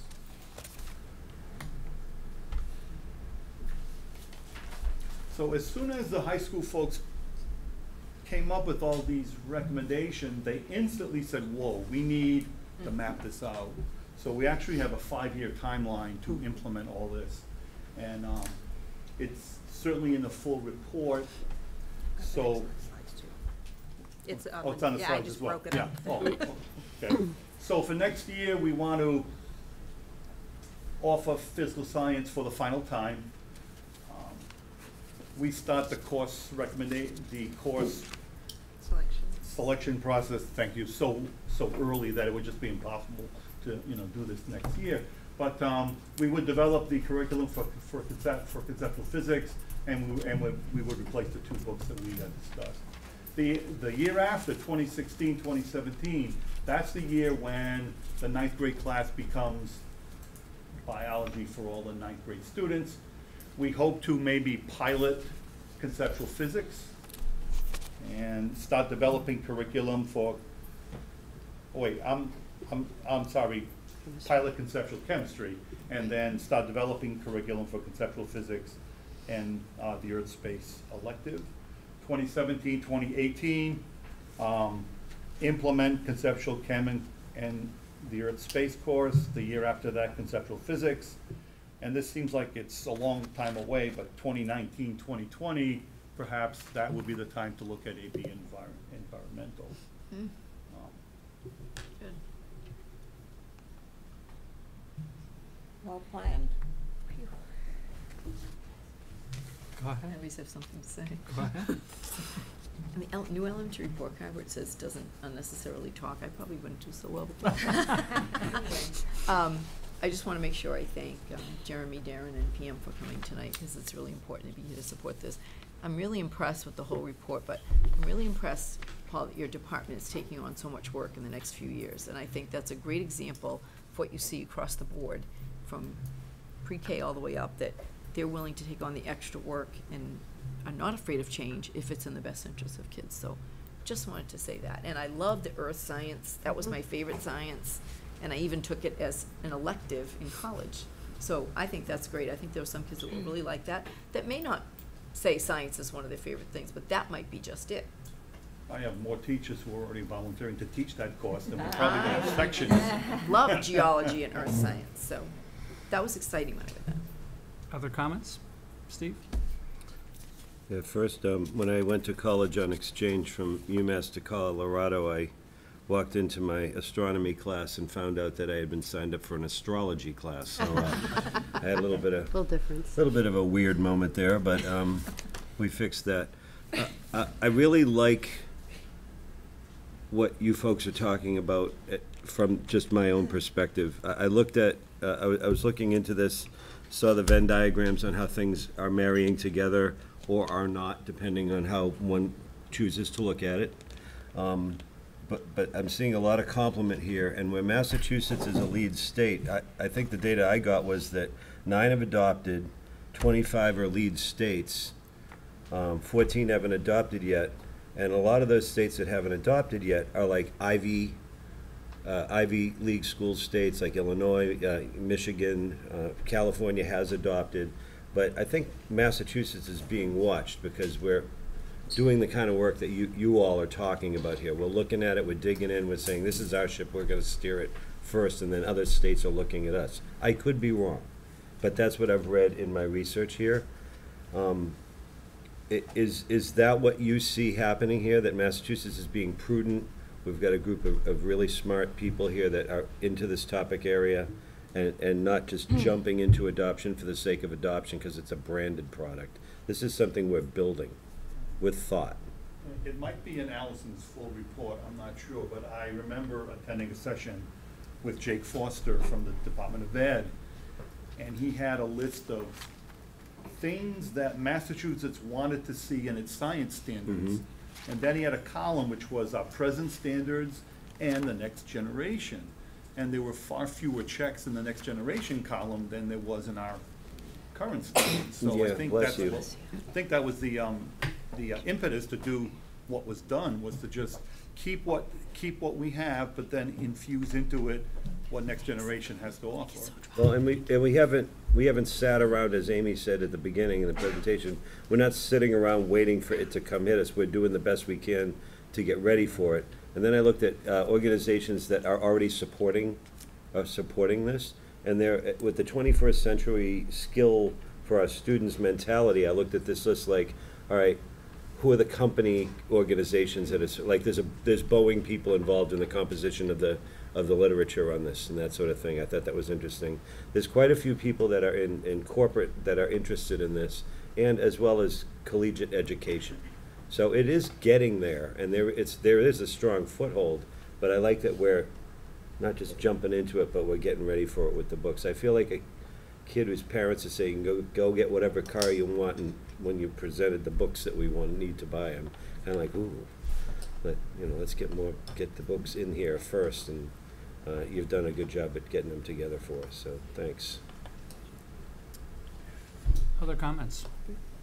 Tina? Well, I wanted to thank you for all the hard work you've done. I'd like to point out for the Scouts that this is work that your teachers do outside of the classroom. They teach you, and they correct your papers, and they correct your tests, and this is extra work that they do, and that's how dedicated they are. And the scouts sitting behind you, they're in grades 5 through 10. So they are all going to be affected by everything. And some of those 5th graders might actually be taking that AP Environmental Science class that you're thinking about right now. So thank you for everything you did here. I think it sounds great, and I'm looking forward to see the progression down the line. Other comments from the committee? Joe, quickly.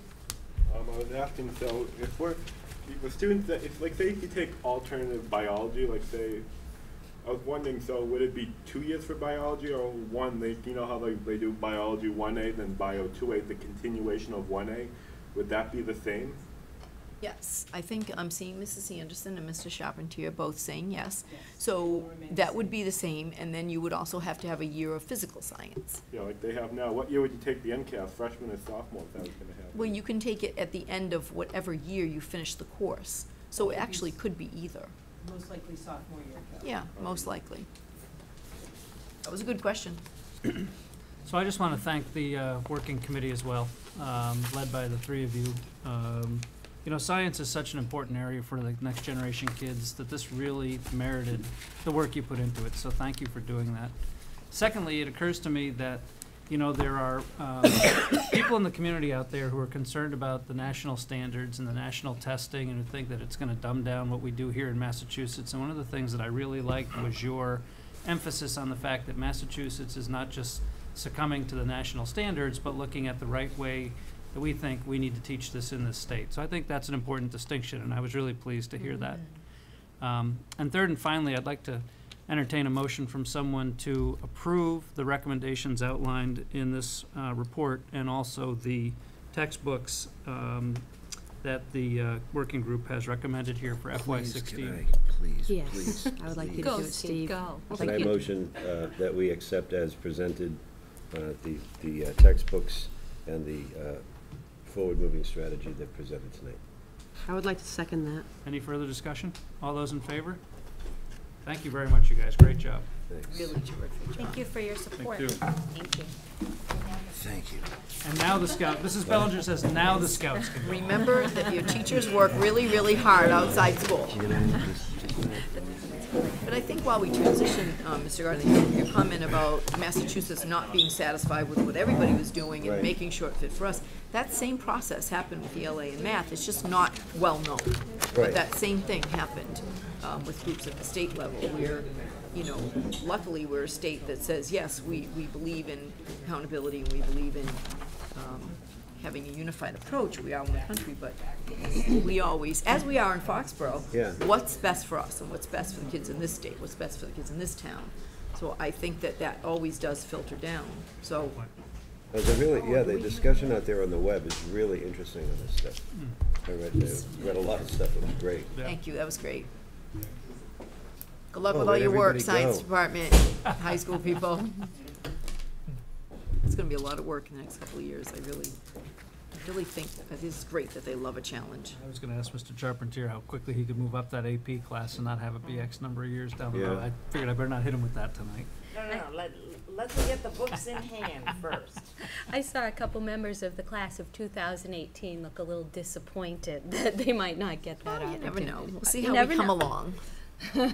Okay, we have another meaty topic, I think, especially with all the emphasis we're putting on technology in this year's plans and in the superintendent's objectives. So we have Mr. Heyer here to report back on how we're doing with our technology program.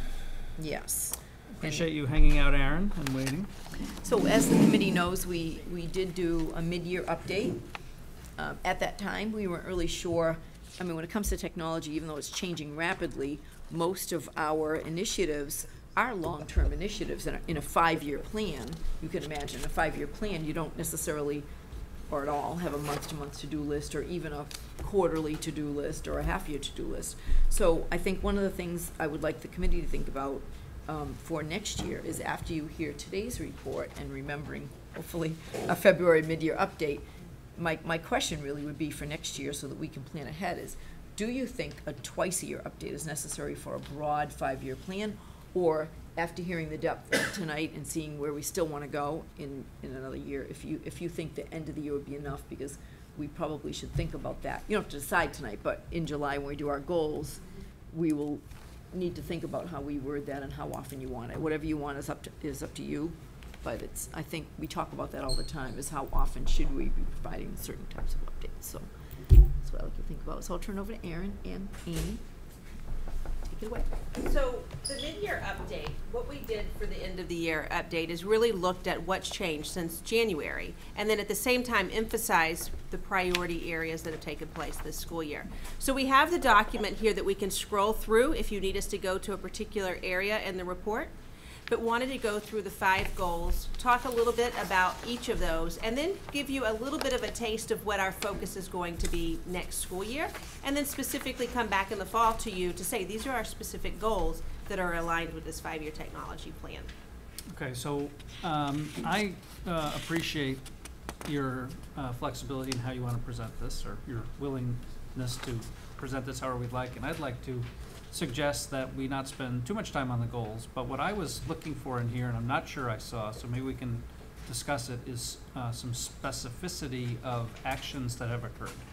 I saw a lot of lofty language to my way of thinking, and this was just in my one reading, so maybe I missed it. But as you go through, if you could help us identify, like I know Erin's been busy, I'd like to hear specifically and not programmatically, if that makes sense. Sure. Okay. Okay. Is that okay with the committee? Good. So then to address the first goal, which is learning, engage, and empower, that's really looking at experiences that are taking place inside the classroom and outside the classroom. And the focus this year has really been to increase the access to web-based and interactive learning platforms. So specifically when we look at the platforms themselves, Office 365, implementing full-scale Office 365 with students and with staff, providing email addresses at the middle school level to students, providing collaborative opportunities within OneNote, and also providing opportunities that will allow them to collaborate much more through the activities in class outside of the classroom to really extend the learning outside. So not to be nitpicky, Amy, but just to help me understand. So would we say that we have that district-wide now? Or a certain percentage of district-wide, or? As far as access to those collaborative tools is 100%. Okay, and then how about use? As far as use, teachers are using that. As far as to quantify that, you see it at different levels, at a different varying level of use. You see it more so, I think, at the middle school and high school as far as using the collaborative tools with the students, because they have the email addresses that allow them to do that. We're not as far as at the elementary, because we have to have kind of a workaround in order to provide those opportunities to elementary students. You won't really see that at elementary level. There, Yeah, and I think, as you can imagine. and I understand that. So I think, and again, I'm jumping the gun here a little bit because you allowed me to by saying, tell us what you want to hear in not so few words, but I think what would be really helpful to me, especially if the committee's going to put continued emphasis on technology implementation, is quantifiable, where are we? And if you tell me that's a waste of Erin's time to measure that, you know, I'll certainly hear that. But I'd like to hear, you know, this many teachers, or, you know, or this percentage of the elementary schools, or, because that would be helpful to me to then, at least personally, to say, here's where we are technologically, here's the progress we've made, here's where we've got to get, here's the resources Erin needs, we need more time. I'm just going to add, I think, I see where you're coming from, but I think some of that quantifiableness would be difficult. For example, what percent of teachers at the middle school what exactly would we be talking about? How many teachers using Office 365? That'd be 100%. How many teachers using the collaborative online space? That would be different, and it wouldn't necessarily be bad news if it were lower, because some of them are using Edmodo for exactly the same purpose, and we want them to be flexible. So I think it would be difficult to quantify some of the things that I think you're thinking about, because we're speaking about purpose and student experience, and not always necessarily lockstep or the exact same tool. Our goal is to have kids experience their learning through collaboration without us mandating one tool and not the other tool. If one tool is working for you in your content area, say for Edmodo, we're not gonna say you need to switch to Office 365 because you already have a good thing going and it's doing everything you hope for students. So I would say it's certainly great to discuss, and whatever specificity Aaron and Amy can provide or I can provide is great, but I think we would have to be clear on exactly what we're talking about in order to be able to answer that.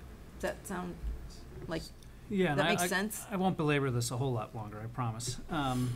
Yes, that makes complete sense. And certainly if different teachers are doing it different ways with different programs, or if we say, you know what, we don't have as many using Edmodo as an example, that's fine.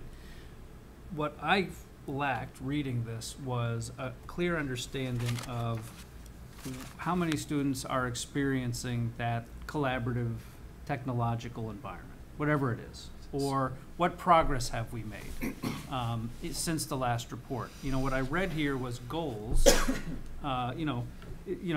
progress to date. Second bullet, virtual learning supports the curriculum by facilitating collaboration and communication both inside and outside the classroom.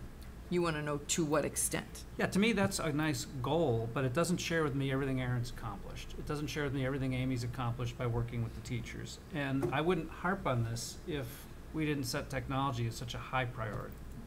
That helped me understand. So I can provide you with some more information. In terms of progress, we've made a tremendous amount of progress this year. With the deployment of Office 365 alone, we've identified a collaborative platform in which teachers can communicate and collaborate with students within and outside of the school walls, being able to extend opportunities that students have to access productivity tools, through Office 365, to share and collaborate not only with students within the building, but with really the global society. So in terms of quantifiable information, in terms of increased access, some of this information we were planning on covering later in the report, but I can address that for you now.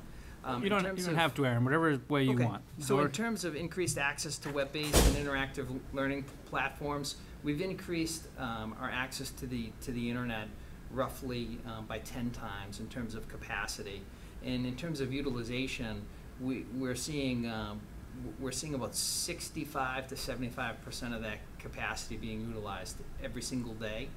Now, considering that we've increased the capacity by 10 times, that tells us that one, the devices and mobile devices and computer access that we're providing is being utilized. In terms of the virtual learning supports, until the deployment this year of Office 365, we had limited opportunities to really do those things.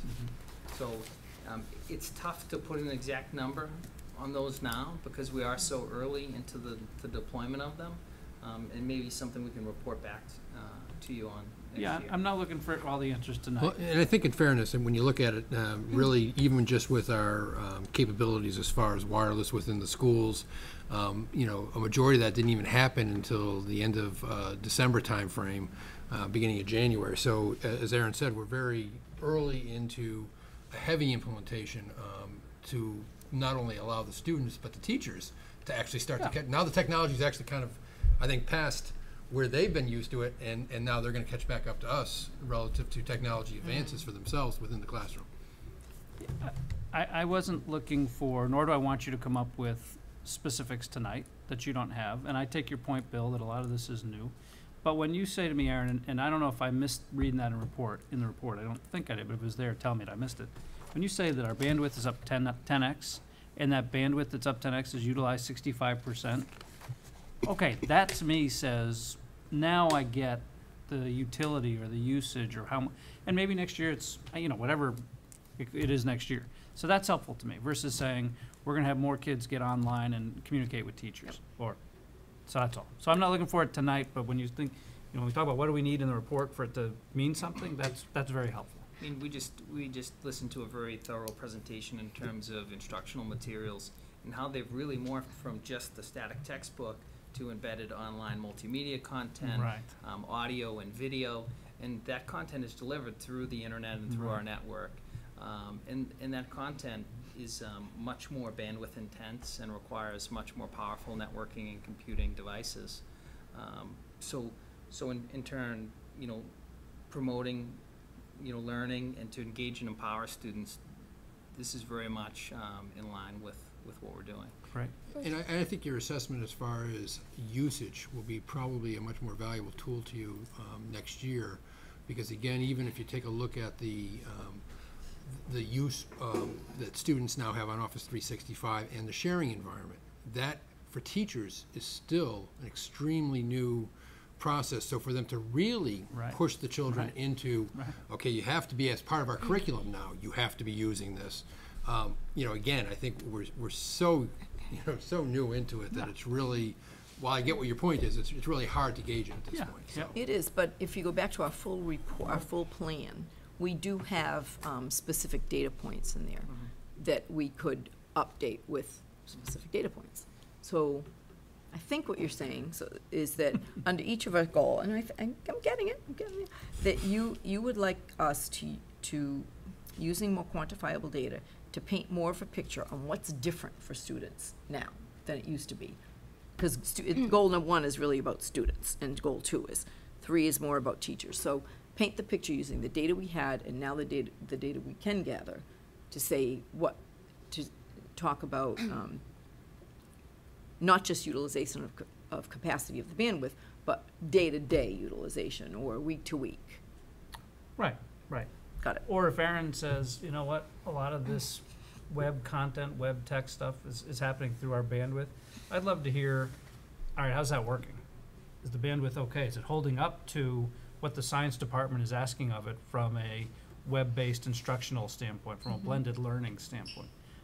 That's all. Yep. Yeah. I kind of wish our scouts could have stuck around for this one, because they might have been able to offer some Call stuff. them back. I'm listening to what Erin and Amy are saying, and I know my 7th grade son, many of his teachers are using the Office 365 platform extensively, because I'm looking over his shoulder saying, how are you doing that? Show me how you're doing that. And he was doing a presentation on air pollution. This will be brief. But he had a video clip that he showed me from YouTube. He said, I'm gonna use this in my presentation. I said, well, you know, did you ask Ms. Sharon if that? He goes, oh yeah, I emailed it to her the other day, Mom. She emailed me back and said it was fine. So I know, I mean, I know different teachers are utilizing it differently, but I've seen it in my own son's experience, and it's very exciting. The other thing I find as a parent exciting about the technology and the updates that you've worked so hard on is this anytime, anywhere learning, because there are no more excuses. There's no more, I don't know what I have for homework, because just email them or get on Edmodo or platform, you know, the Office 365. You can find out very easily. So I think it's great. But I do agree, the data that you're looking for would also be interesting and helpful. Part of this work was best evidenced at the 4th Annual Parent Technology Night as well, where students were here, you know, hand in hand with teachers to show parents what's happening in classrooms and what they're doing with technology, as well as we had the Bus to the Future, where community members, as part of the Foxborough Council on Aging, came to the schools and were able to sit in and visit with our students and have students show them what they're doing with technology as well. So there may not be as much, you know, data and numbers and percentages, but those activities and events really do showcase what we're doing in terms of student engagement with technology. Thank you. As far as the second goal, measuring what matters, the data warehouse, Pearson Inform, that we have, we've increased the number of assessments that are within that data warehouse tremendously. And then the next step, stage 2, just scrolling down to goal 2, is really looking at leveraging that data within our PLCs, our professional learning communities, our grade level content meetings, and then how that data is being used to inform instruction, whether it's our online assessments systems such as Galileo. All of that information goes within that. And what we've identified is that we need to take the next level of advanced training as an example of using that data within that data warehouse. So in September, we already have 2 days where all department heads and myself and curriculum people will be taking an advanced training within Pearson Inform to make sure that that data is not static, that we are using that data and that we're looking at student growth over time, and it's really informing as we go forward. And all of the platforms we evaluated this year too to say, is it working well with Pearson Inform and being able to provide us what we need, such as the Galileo or any of our other assessments that we are data entering that information. We also wanted to look at interactive whiteboard software.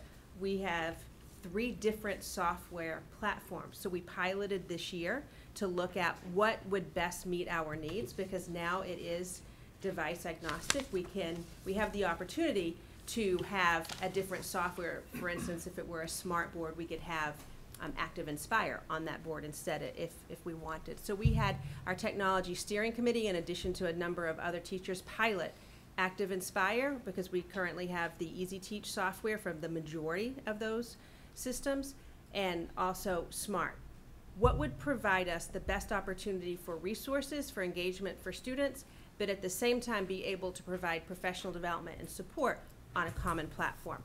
As of last week, we've identified Smart being that platform to be able to go forward with. So Amy, in the interest of throwing some numbers in, I think it's fair to say 100% of our assessment data is now in Pearson Inform.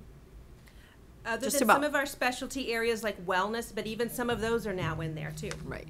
And what you were just talking about is, in terms of the advanced nature of it, is that was a huge achievement, by the way. You know how many years we talked about that at this table, trying to get all of our assessment data in one platform.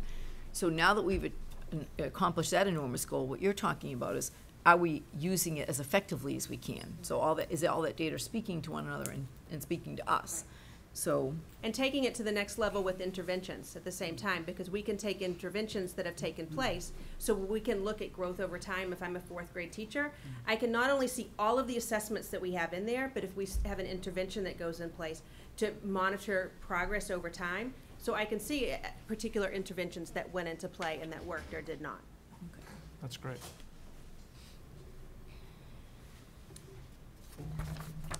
I think those were some biggies as far as really identifying a common platform and having everyone come to consensus on that. It can be more simply stated than the amount of time that takes place. Anything else on goal 2? In terms of evaluating the interactive software platforms, we talk about hardware. So the life cycle on the hardware, the interactive boards, whether it's smart boards or interactive projectors, has become so short. So standardizing on a piece of software which has a much longer life cycle allows us to focus on professional development and to really allow teachers some continuity in terms of what they're doing in the classroom, the equipment they're working, and without worrying about those short hardware life cycles. And I would say on that, as far as quantitatively, you know that basically you've supported on the elementary side every classroom. So it's 100% on the elementary side, except for maybe a few of the specialty classrooms. The middle school is probably about 80 to 85%, and again, it's mostly specialty classrooms, not core curriculum classrooms that wouldn't have it. And on the high school, based on a report I got from the high school level the other day, there's about 9 classrooms that they still need interactive whiteboards on before we become, again, within the core curriculum, not into some of the specialty classrooms.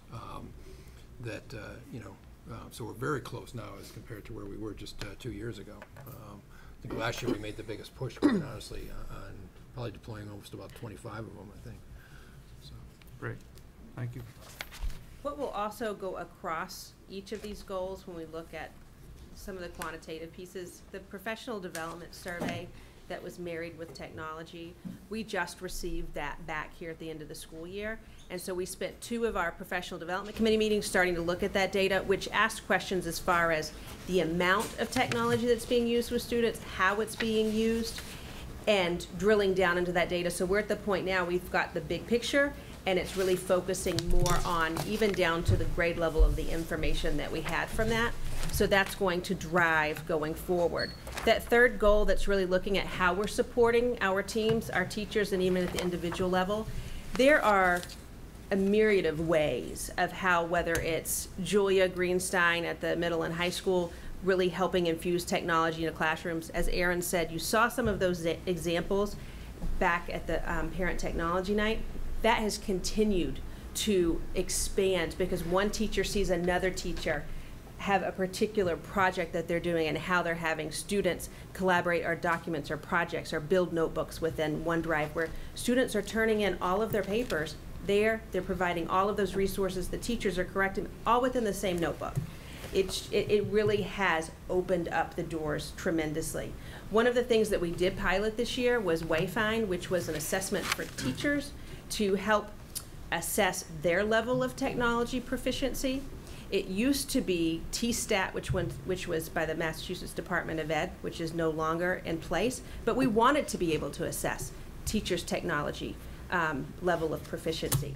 So we piloted with the Technology Steering Committee, the Wayfind. We found that it did not meet our needs. It was dated in some of the applications within that assessment. Technology changes very quickly. So we're on the hunt, if you will, for an assessment that's not just a matter of a personal opinion of where I think that I fall, to be able to help assess that, for us to better differentiate our professional development and the support by our technology integration specialist.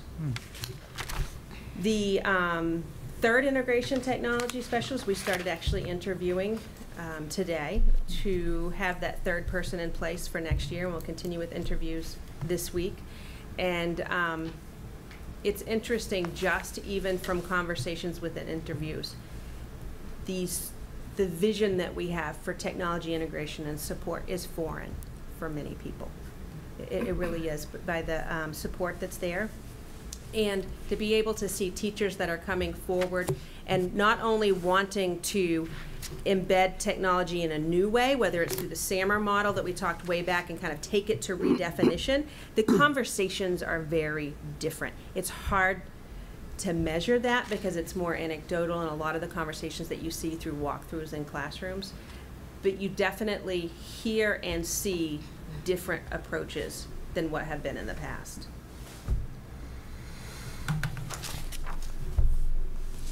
And the other piece too within that goal is that professional development survey that was quite extensive is going to drive our professional development plan for the next 2 years, to the point to where if we're holding a technology session in, let's say, OneNote or Excel, having teachers identify where they are, you know, I'm able to do this, I'm able to do this, I'm not able to do that. So this is the session for you. We're also creating an online course for teachers. So some of those nuts and bolts things that take up professional development days, we're not spending our time on those particular things. If it's something that's a very basic on OneNote, we're creating our content in online courses for teachers to be able anywhere, anytime, take those courses, and we currently have teachers piloting some of those courses that we've developed ourselves. So just to take you through goal 4, infrastructure, access, and enable, and this is something that we've made an enormous amount we've had an enormous amount of growth in this year. Someone once said that it's not often that technology fails education, but in our case, in some ways, we've done such a good job with professional development, with vision, with engaging and empowering both our teaching staff and our students, that this has been an area of improvement where we've needed to make improvements, and I'm glad to report that this year we've made a tremendous amount of improvement. In terms of mobile labs, so mobility, one-to-one computing, cloud computing, these are all the buzz, but it's also where the data is showing we're making gains. So in terms of mobile labs this year, we implemented approximately 125 to 130 mobile units, approximately 60 to 65 units at the middle school and the high school. From the time that these units hit the school buildings, they've been in use non-stop. So somewhere around December, January, these units were rolled out, and they've really been being used non-stop all day long. The feedback that we've gotten has been tremendously positive. These devices allow us to be flexible and to allow students and staff to have experiences with one-to-one computing. We deployed them in smaller carts so that we could be flexible, and teachers could use a cart of 15 and maybe have students paired up or run centers where maybe groups of students are working on a technology project and other students are working on something else in the room. So they've allowed us to use them very efficiently. Instead of having a cart of 30 or 25 that's tied up in a classroom of half a dozen students, we can, if we need more units, we can just roll in more carts if we need to. Assistive technology is something that we're constantly looking at to be able to extend equal access to the curriculum to all students.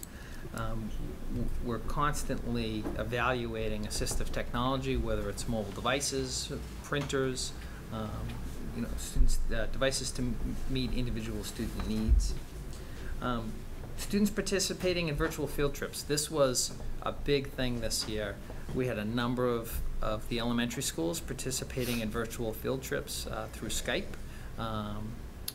Having Skype or iChat conversations with local meteorologists, news, athletes, and as well as other students in other states talking about community, weather, and it was something that actually took off quite well this year.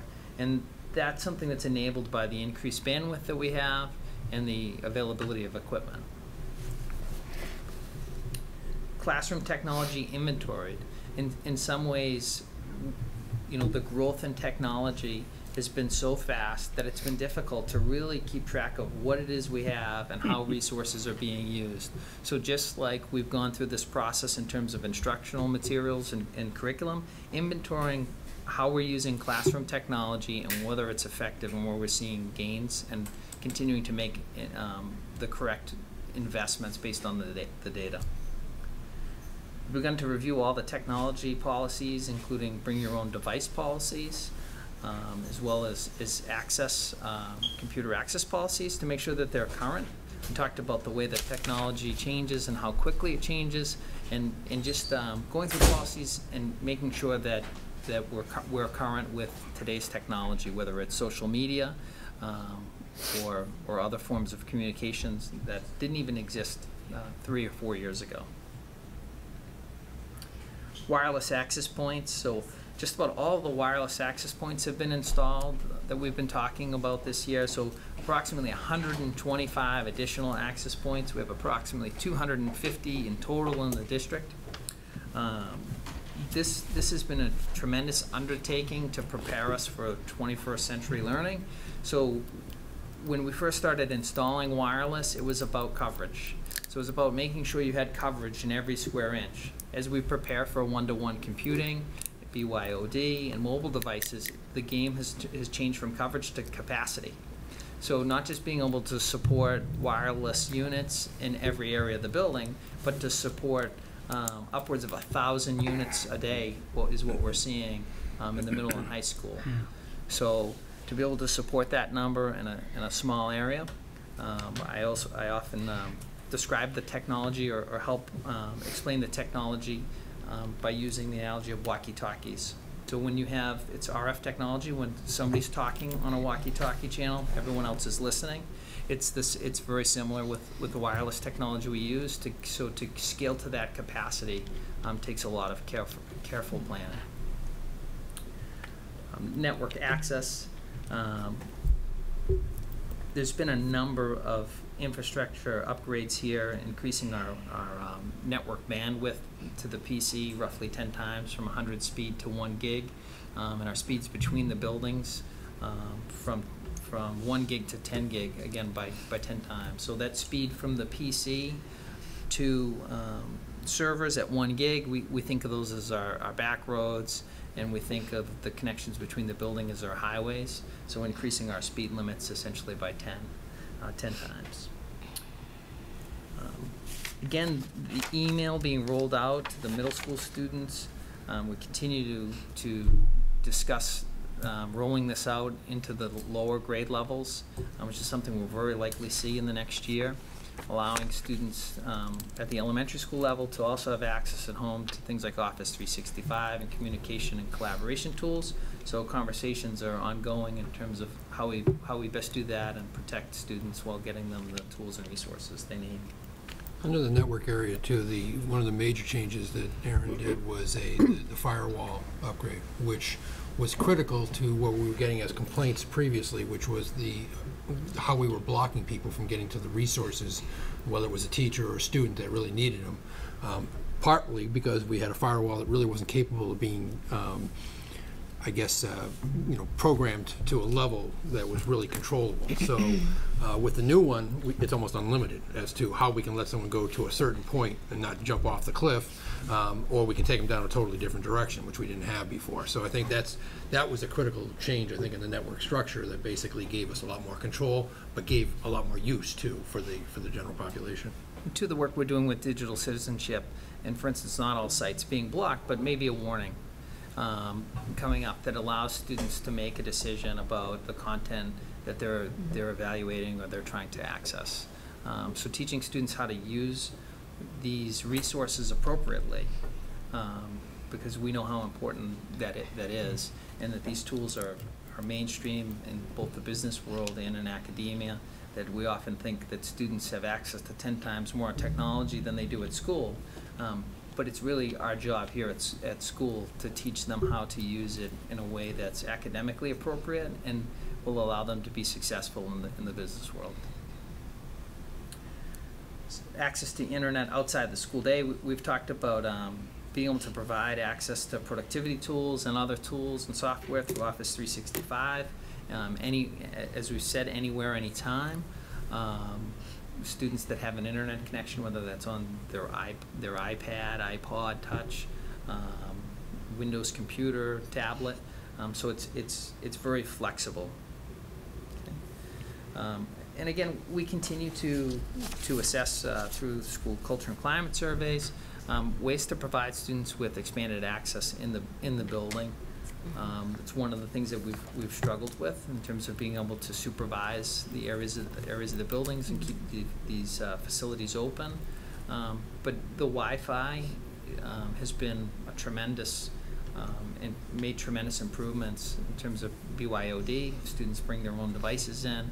If they're here waiting for a late bus or after an activity, they have access to the internet and to the our cloud, so they can access homework and things.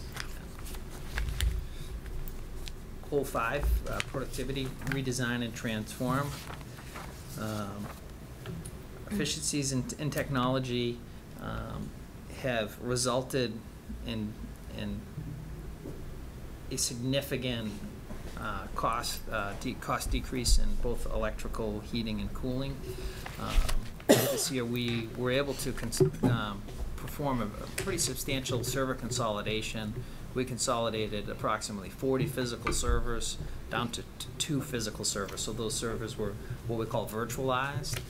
So instead of each server using its own physical piece of equipment requiring heating and cooling, it's its own individual heating and cooling needs, the resources of the physical servers are scaled and the servers are virtualized. We're able to run more than one logical server on a piece of physical equipment. We estimate that each one of these physical servers costs around $40, $30 to $40 per month in electrical, including heating and cooling, environmental control costs.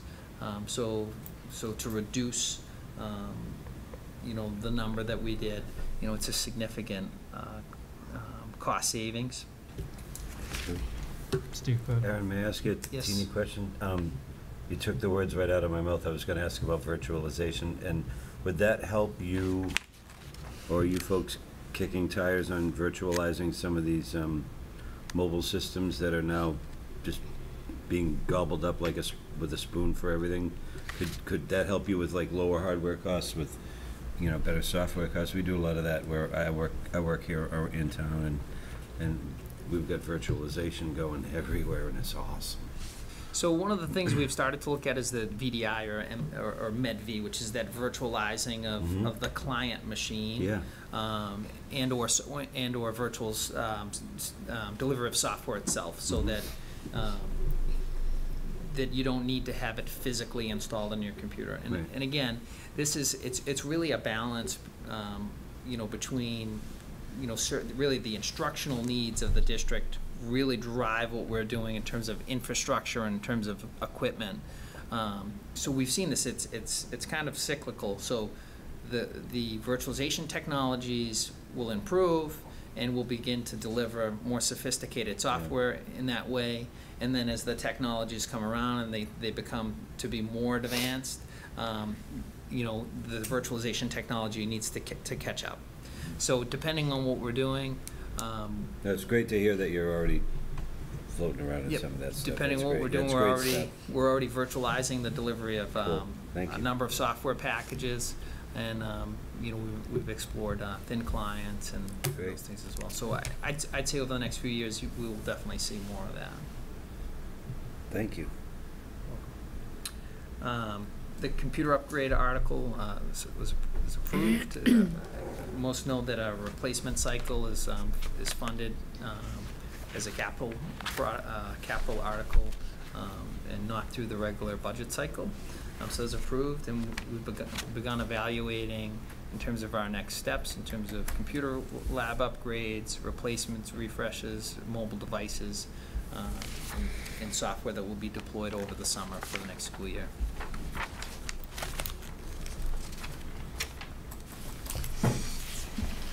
Any questions?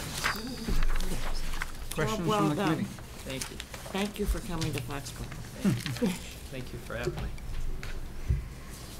I don't have any questions, but I would like to note that our assistant superintendent has been very busy because she's been up at the I was desk thinking the same thing a all minute night. ago. And this report is just amazing. I think about where we were 2 or 3 years ago and where we are today, and it's Even really a one. testament to a lot of hard work. And the primarily first strategic plan that Well, started. going back 8 years, 7, yes. 8 years. I mean, that's yeah. So we're Just the worlds last away. year, even alone.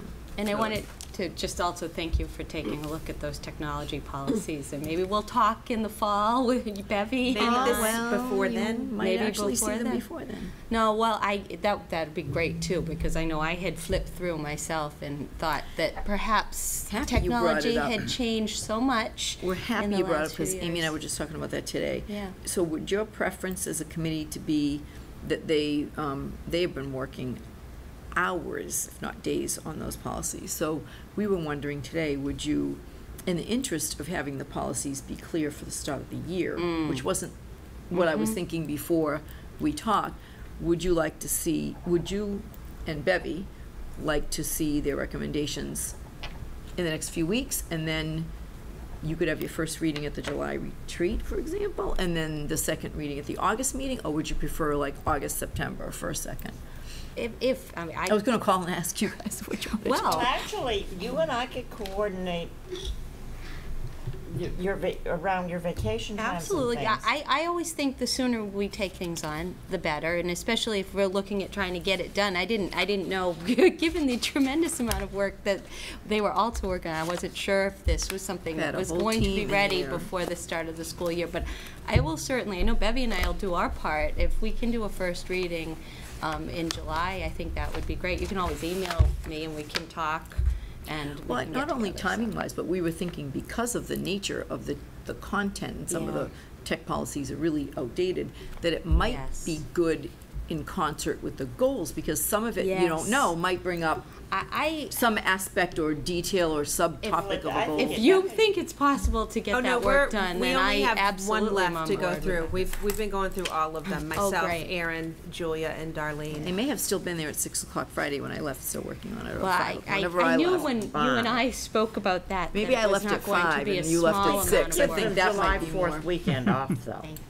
I'd like to vote we give them July 4th weekend off. I'm taking it off, so Okay. yes, I think So you I should think they should definitely too. take So I think we Before- might be able to accomplish that, because I think that might be the best timing, but it's up to you. Is if the committee wants to see it during the retreat with the goal setting, you could. I Well, would it's like gonna to be see it. enough work that maybe Tina and I should start working on it anyway. Right, but they're almost done. They're not quite. We only finished. have one left. All right, so We're very close. Can we have a policy where my kids don't text me from upstairs in the kitchen or downstairs in the TV room? yeah, I don't. My authority on the think we can policy regulate that. subcommittee doesn't extend that far. I got one of those the other day. I was like, you're grounded, just because it was ridiculous. Okay. Well, thank you for doing that work, but yes, I think Oh, a lot if of we can do it people in July, communicate let's that do way. it. Might as well move it along then. Thanks, Amy. Yes, thank Any you. other Thanks, comments? guys. And sometimes, you know, now that you're fully focused on that, to do that last one now while it's all. We just didn't, we would have finished it today, but we ended up having interviews that started, so we needed to. Oh, those are very important, yes, yes. Aaron, why don't we have better Wi-Fi in this media center? In this particular area here? I'm not sure, to be honest with you. I have my. The only reason phone I notice connected. is because we come in and we all struggle with signals, so I just worry about the kids. Is that just us, or have you seen that before? Or is it over there, or is it just this particular area? Well, there is an access point within 20 feet from us here. We should have very good coverage. I know that personally, my phone has been connected, and I've had very good coverage throughout the night here. That's a nit. Thank you for this. Don't take my comments as being disappointed or anything. You know, No, we it's- know how much you're working. And it's great to have the feedback. I know this is something that we discussed at length prior to the meeting in preparation in terms of the length of the report and the detail of the information which we presented to you a few months ago, Yeah. and trying to scale back and give you just the snapshot in terms of the things that are actually going on or happening right now. Because I think you suffer from having a board chair at the moment who works in this field, you know. So you and I can take some of this offline. But Absolutely. But Debbie, to your question at the beginning about do we need this twice a year? As long as technology is a priority, in my opinion, we do. Well, Either that or still- we need more time. I mean, for Aaron and Amy to try to do this in 20 minutes is just too hard. I mean, for just another example, then I'll go. But we glanced over the BYOD policy. I mean, I would love to know in detail what our plan is on BYOD. Well, you'll know in July. Okay. So that information, again, you know, in support of what Bill was saying, a lot of this is very much developing right Absolutely. And I get that. And that's why I say it's not, please don't take my remarks as negative, you know, but there's just so much here that if we really want to continue to evolve education through technology, we could dive into so many things here. I actually changed my mind during the presentation and thought that twice a year is still necessary. Well, so much is changing so fast. Yeah. That I changed my own mind. So that was. All right. Thank you, you guys. Aaron, thank you. Now, this is real time, it's not football time, kids. We need it twice a year. Right. Thank you. Thanks, Aaron. Amy gets to leave the table. Yeah. Remember when I was reading the agenda earlier? I said, you know, I think I paused at that point saying, whew, that could be a meeting right there. But it's not. Policies. Mm-hmm. All right, so policies. So we have the second reading of policies for field trips, late night and overnight student travel, and graduation requirements. And I would entertain a motion to waive the second reading of these policies, unless you feel the need to read them again. Well, definitely, The third I one, would right? I would recommend definitely the first two, and we'd have to take each one separately, of course, because there was no wordsmithing or On the first reading. you know, right. So Marilyn, if you recall, in the time. first one, it's a pretty minor change regarding field trips. And Marilyn, if you wanted to make a motion that Tina doesn't have to read it again, Absolutely, I would love to make that motion. I think that would be a lovely motion. And I'd like to second that motion. Okay, and is there any discussion further on that?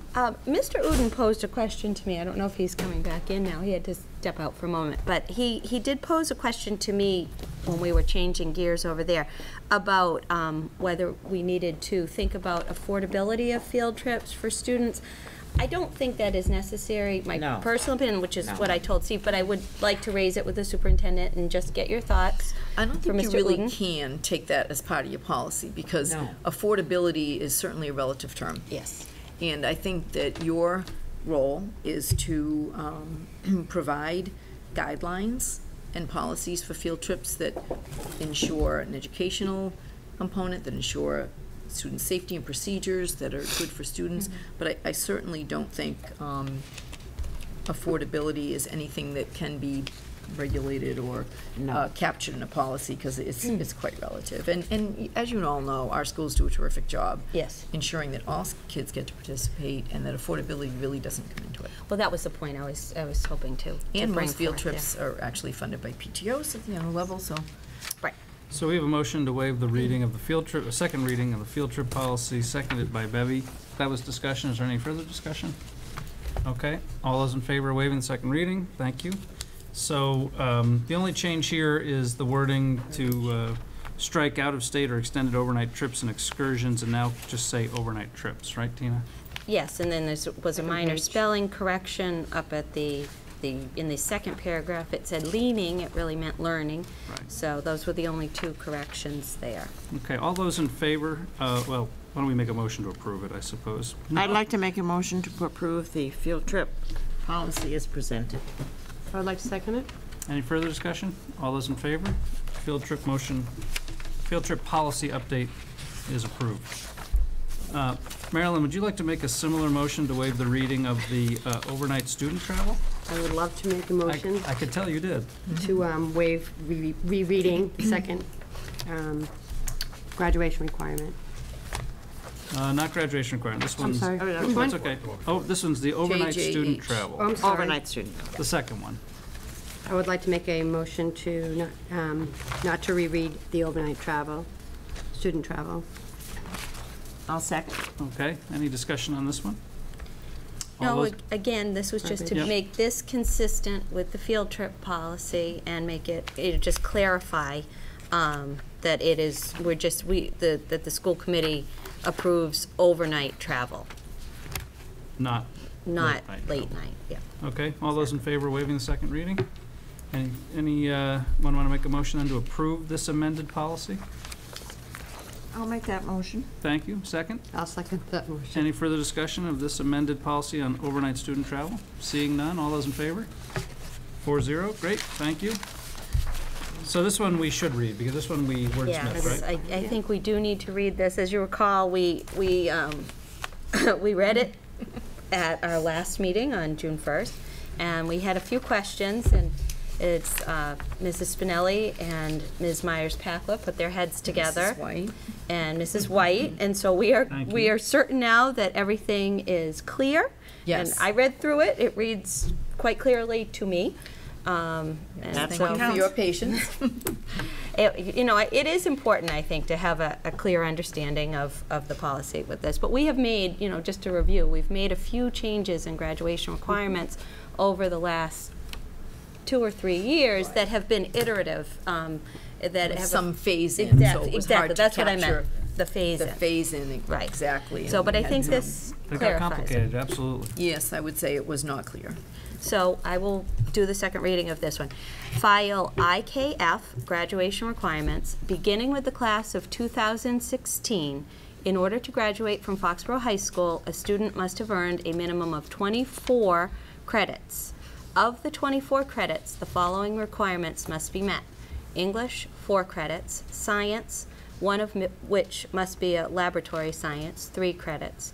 Social studies, one of which must be United States history, 3 credits. Mathematics, 4 credits, asterisk. World language, in the same language, 2 credits. Wellness, grades 9 and 10, PE and health, grades 11 and 12, PE, 2 credits. Strike electives, strike 6 credits, and strike a passing score on the MCAS examination, including approved alternatives per state mandate. If a student does not meet the 24 credit minimum, he/she will not be permitted to participate in graduation exercises. If a student does not graduate with his/her class in June, all credits needed must be completed by December 31st of that calendar year in order to be considered a member of the June graduating class. Each student must also pass the required state exams. Asterisk, The FHS class of 2016 is required to earn a minimum of 3 years of math credit, parentheses, still achieving a total of 24 credits for graduation, end parentheses. However, please note that the Massachusetts State University system requires 4 years of high school math credit for their incoming university freshmen starting in the fall of 2016. Reference Foxborough High School Handbook and policy adopted 9808, policy revised 42511. And that is the policy. That is the second reading. On social studies, second parentheses. Yes. Needs to be added on there. That's right. You need an end parentheses. Got that too. Yep. They actually did it as well. Thank you. So discussion, thank you, Tina, on the readings. Discussion on the policy revisions. I have two questions that come to mind. One is, Mr. Charpentier talked about, what, 3 different sciences required? Two. For 2 different life sciences and required. physical. Life and physical. And was that by a certain time? Is that consistent with? Well, it's funny. You had the same question. I actually emailed Yes, Deb this question, she so really I'll let did. her answer this. So what my answer was to Tina is that, yes, eventually that is going to take place. However, we felt as a policy, it's not necessary to include that because I gave maybe an easy, hopefully good understandable answer. Say in English, 4 credits are required. It doesn't say in this policy that you can't get those 4 credits by taking half-year electives 8 times. Right. So the guidance department will say to the students, they're the gatekeepers, no, English 9 is required. Oh, guess what? English 10 is required. So exactly what you're taking to meet their requirements really are the purview of the guidance department. Right. If you tried to call out all of that in here, you would never finish. Agreed. So it would change, So does it make sense then to still have the parenthesis next to science, that one must be a laboratory science? Yes, because there are sciences that are not laboratory sciences. Okay. So that has always been in this graduation requirement. I think it's important to point out. And just like in mathematics, you know, an algebra class and a geometry class are not specifically called out in here, but they are required. Okay. So most of that comes from guidance as the students are doing their course selection. They are steered one way or another and don't have as much leeway as they might think going into high school. So I don't think you have to call it out in science, but that's my opinion. Okay. And my second question is around the asterisk about math. Yes. And I probably haven't thought this through as far as you guys have. But we're saying that the class of 2016 is required to earn a minimum of 3 years of math credit. However, Massachusetts State University system requires 4 years. Yes. Why would we be different than? Because up until now, the majority of colleges have required 3 years of mathematics, so we've been okay. UMass is changing their requirements, so we want to be clear and give our students the heads up, as the guidance department does. If you're thinking of applying to any university in that system, please be advised that you need to plan to take 4 years of math. But not all colleges and universities require 4 years of math. Okay. So it kind of depends on what you think your plans are. So you can certainly tell that it would certainly be wise to take 4 years of math now that our state university system is changing to that. But not all colleges still to this day require that. So this is where we actually ended up with the confusion last time, which is, if you remember from a few years ago, the phase-in from 22 to 23 to 24 credits really was about math. Yes. Right. And so when we first tried this iteration, the idea was next year was only 23 credits, but we went round and round about what's the difference between the 23 credits and the 24 the year after. And really what we settled on is the only difference is that if you thought you were only going to take 3 maths versus 4, but now they do want you to take 24 credits total anyway. So that's why we're saying go with this policy for the class of 2016. So other than the class of 2016, our 4 credit requirement for mathematics will be in alignment with what the Massachusetts State University system requires? Exactly. Okay. So we're 1 year out from them, so we're calling it out in here. Okay. But at this point, this only applies to next year's seniors. Right. They already know that, and they've Right. already selected their Right. courses. Right. You're just being son. I's dotted, T's crossed. Here you go. All right, you covered my 2 questions. Anybody else? Does Abigail Adams also, the scholarship also have that requirement built into it? Or No, I that literally don't know. strictly goes by MCAS scores. Okay.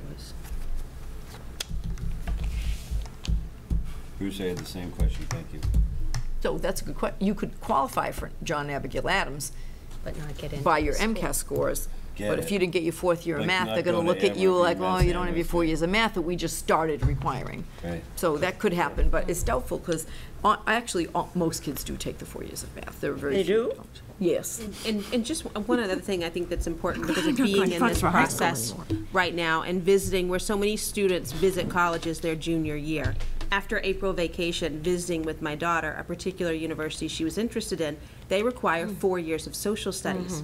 We came back from April vacation, she had already selected her courses and changed her course selection for her senior year to add a 4th year of social studies in order, because that's where she wanted to. So it's really important to look at where you're interested and what the requirements are too. Well, if I remember our discussion with Diana and Lorraine White about the math requirement and changing the math requirement, Lorraine did say, you know, this is what the state schools, I'm not sure if at the time, this was maybe 2 years ago. They were I don't know. talking They about were it. talking about it. And I think we went back and forth and did not want to put students who, you know, in 2016 at a disadvantage because they may not have taken a math. Yes. And so that was the phase and the juxtaposition. But I think putting it in here, at least they are on notice, and this will be in their student handbook as well. This exact thing So- will be in the handbook, so. Yeah, so the discussion is there. So we're walking in tandem with the handbook. Well, Exactly. you will, once the handbook follows this and is printed Right. this summer. Right, right. So you're But actually that's- leading the way of the handbook. So this Right. was actually They a should be really good consistent. exercise that But they should be you consistent. began, is that there was some confusion reading the handbook, and I don't think everything was clear. And this exercise was, I will say, speaking for myself, and is very, very important and productive. And it now, the handbook now will be crystal clear. Sometimes being One last nitpicky is a question, good so I thing. can, one last very question so I good. can catch up with you guys. So wellness, grade 9 PE, grade 9 health, those are quarter credits or half credits? Those are, well, they take a half year, but it's a combined PE and health, It's a, okay, for how much of a credit? 0.5. 0.5. Correct. So 9 and 10 is where you get 1 credit, and then 11 and 12 you get, okay, I got it. All right, I'm the only one with all my questions. Any other questions? Are you guys comfortable approving this policy at this point? If Yes. so, does someone want to make that motion? Well, I'll make the motion to approve the graduation requirements as presented. I'll second that motion. Any further discussion? All those in favor? With gratitude to our policy subcommittee. Thank you. 3 updated I'll policies. second that motion. Superintendent's evaluation, continued discussion. Yes, this isn't going to help to get us back in time, but my goal here tonight is to remind the committee that if you don't already have an individual appointment with me, please make one. And I want to reiterate, if there are any other pieces of information, documentation, areas you'd like to explore further with me, that you let me know tonight or ahead of time so that I can be prepared and provide that. If there's any question in your mind that you don't have enough information to conduct your individual evaluation, I'd be happy in any area to go back and be more detailed for any member if you have interest in that. And just as a reminder to the committee, I think we set a target date of July 1st to have the meeting with Debbie and your forms completed. And if Yes. you have any question about forms, I'm happy to help there as well. And I did see Mrs. Adair coincidentally yesterday, bumped into her in a store, and she will be interesting. she will be participating. Excellent. Yeah. Felt which sure she I would think is be. great. Yeah. So if you'll get to me after you've gotten to Debbie by July 1, and then I'll assemble it for the July meeting. Any questions? Everybody good? I know I haven't scheduled with you, so I will.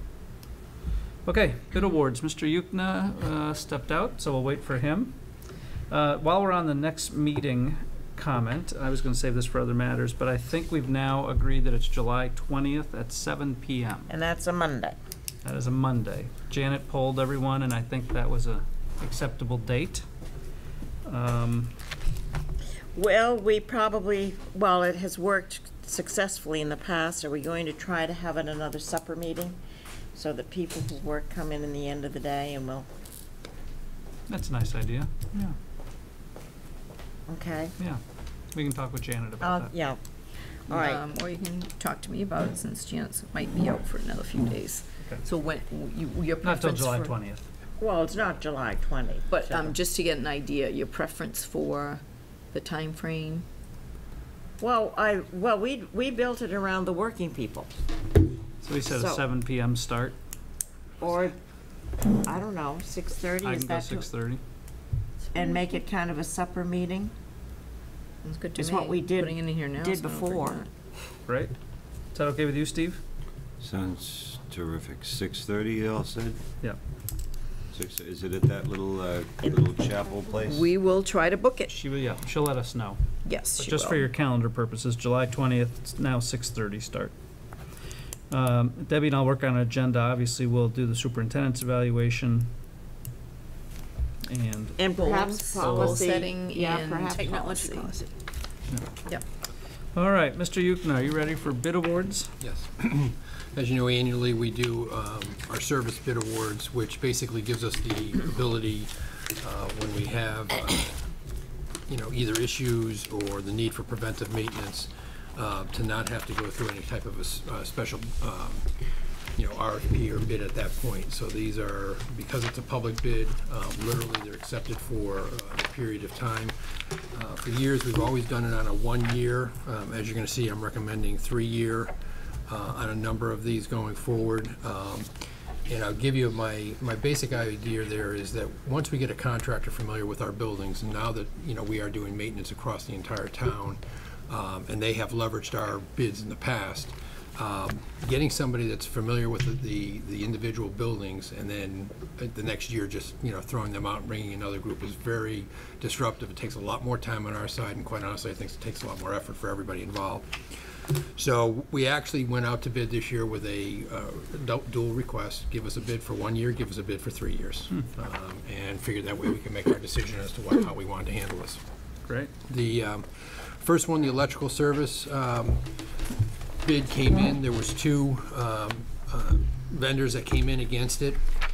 As you can see, I'm not recommending quote-unquote the low hourly bidder, and basically I did get legal opinion on this from the town's attorney. The issue here is that the low bidder from a dollar point of view on an hourly basis is a 2-member business, one licensed, one unlicensed. So that was a number 1 issue for me. The second thing is that they're coming from Melrose. So even in an emergency, the best they could give us is a 2-hour emergency call, and their normal service calls would be 4 hours. We have situations, quite honestly, between the schools and the joint public safety, that's not acceptable to be able to operate that way. So And one of them gets sick. And well, if the licensed one takes a vacation or gets sick, then I don't have a service provider. So because my bid was specific, asking about 9 different questions and looking for detail on 9 things, my criteria is not solely on a dollar value, and you can do a ranking. Obviously, we rank all of our bids based on the different criteria that we put out there. So in this case, I'm recommending Anderson Electric to do a 3-year bid. As you can see, their rate of increase is about $2 a year, less than 2%. I think that's reasonable. There is no travel fee associated with their coming to us. They are and have been in the past when they've worked for us within a half hour to an hour maximum. We had an emergency where we ripped power lines off of a house. They were there within 20 minutes. That's the type of response time I think we need when it comes to this type of a service, because electrical in many ways can be life safety. So that's an issue to us. Want us to approve these one at a time for you? Yes, I think that's. I have a motion to approve electrical service 3-year award to Anderson Electrical Contractors. I'll make the motion. May I just ask a question? Sure. That's what discussion's for. Bill, I know you run a tight ship and you probably have this all in order. Will these folks also do like PM for us, or that sort of thing? Are they also part of that? If we have preventive maintenance, we don't really on our electrical side as much as we do for like generators, which is a totally different contract. But for electrical side, if we have something that's a preventive maintenance scheduled thing, yes, we'd be able to use them to do it as well. At the same rate, or is there a Yes. different? No, Okay, same rate. then I thank you, Tina, for seconding. Who made the motion? Tina made the motion. I think Steve and I both motioned at the same So time. Steve I can be motioned the and Tina second. seconded, I'm and then we perfect had with that. discussion. Any further discussion? All those in favor? Thank you. The second one is for plumbing.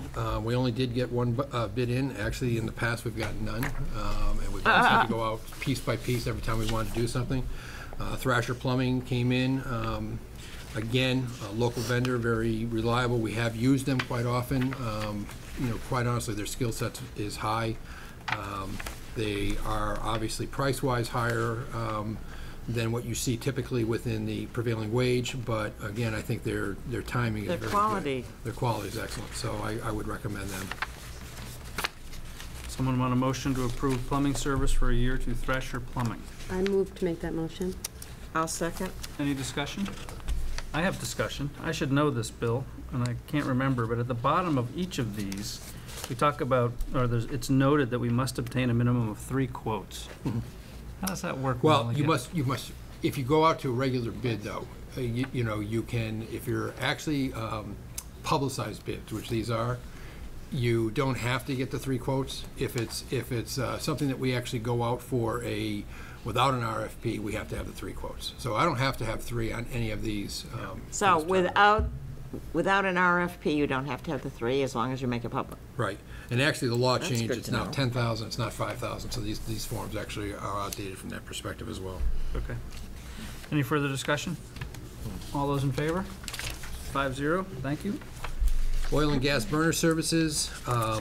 The low bid from an hourly point of view, commercial boiler systems, is my recommendation. They are our current supplier. They've got a great record. You know, response time has been excellent in the past, and you know, I looked at their 2-hour minimum, and to be honest with you, it's very. As a matter of fact, it didn't exist last year when I went through all of their invoices, because when you think of boiler services, it's almost impossible to be an hour. So typically they end up being 2, 3, 4 hours in time, because it's more of a major thing with pumps and motors and stuff. So the 2-hour minimum doesn't bother me at all. I'll make a motion to approve the oil and gas burner services contract to Commercial Boiler Systems. For 3 years. For 3 years. Second from Steve. Any discussion? These are all for 3 years, right? Yes. Well, Thrasher was one. Thrasher was one because they only gave a 1-year Right. proposal. Oh, okay. I want to make note of it. 1 year. Any further discussion? So this is 3 years again. All those in favor? 5-0. Thank you. Elevator service, Ombre Elevator, their 3-year proposal at the, what's a little bit different here is this is one that is highly invested in preventive maintenance, to your point, Steve. We require multiple checks on our buildings depending on the building itself. Some are monthly, some are quarterly, some are annually. So the annual preventive maintenance actually is more of a concern to us than the hourly rate. And as you can see on Ombre here, they are considerably lower. And that includes, there's an annual testing and an annual permit fee per elevator of $400. Wow. So, and we double-checked this with them. We called them and specifically went through it. Obviously, their interest is that they hope that there's going to be maintenance, and that's where they'll make their money that way. So I'm recommending that. Okay. That sounds like a deal. I'll make a motion to approve the award of the elevator service contract to Ombre Elevator. For 3 years. For 3 years. For a second. Any further discussion? All those in favor? All arms up. 5-0. All arms down. Thank you. I'm going to skip one and go to the generator one. The generator, this year, we typically have only had one individual bidding on that. They did not bid this year, so we will have to go out as services needed. I actually may take this one back out to bid because we're going to add preventive maintenance, which may bring in an enticement for a few of the generator companies to come back onto this, and I think it's an important feature that we need. As you know, we've expanded our generators just in the district, but also on the town side as well.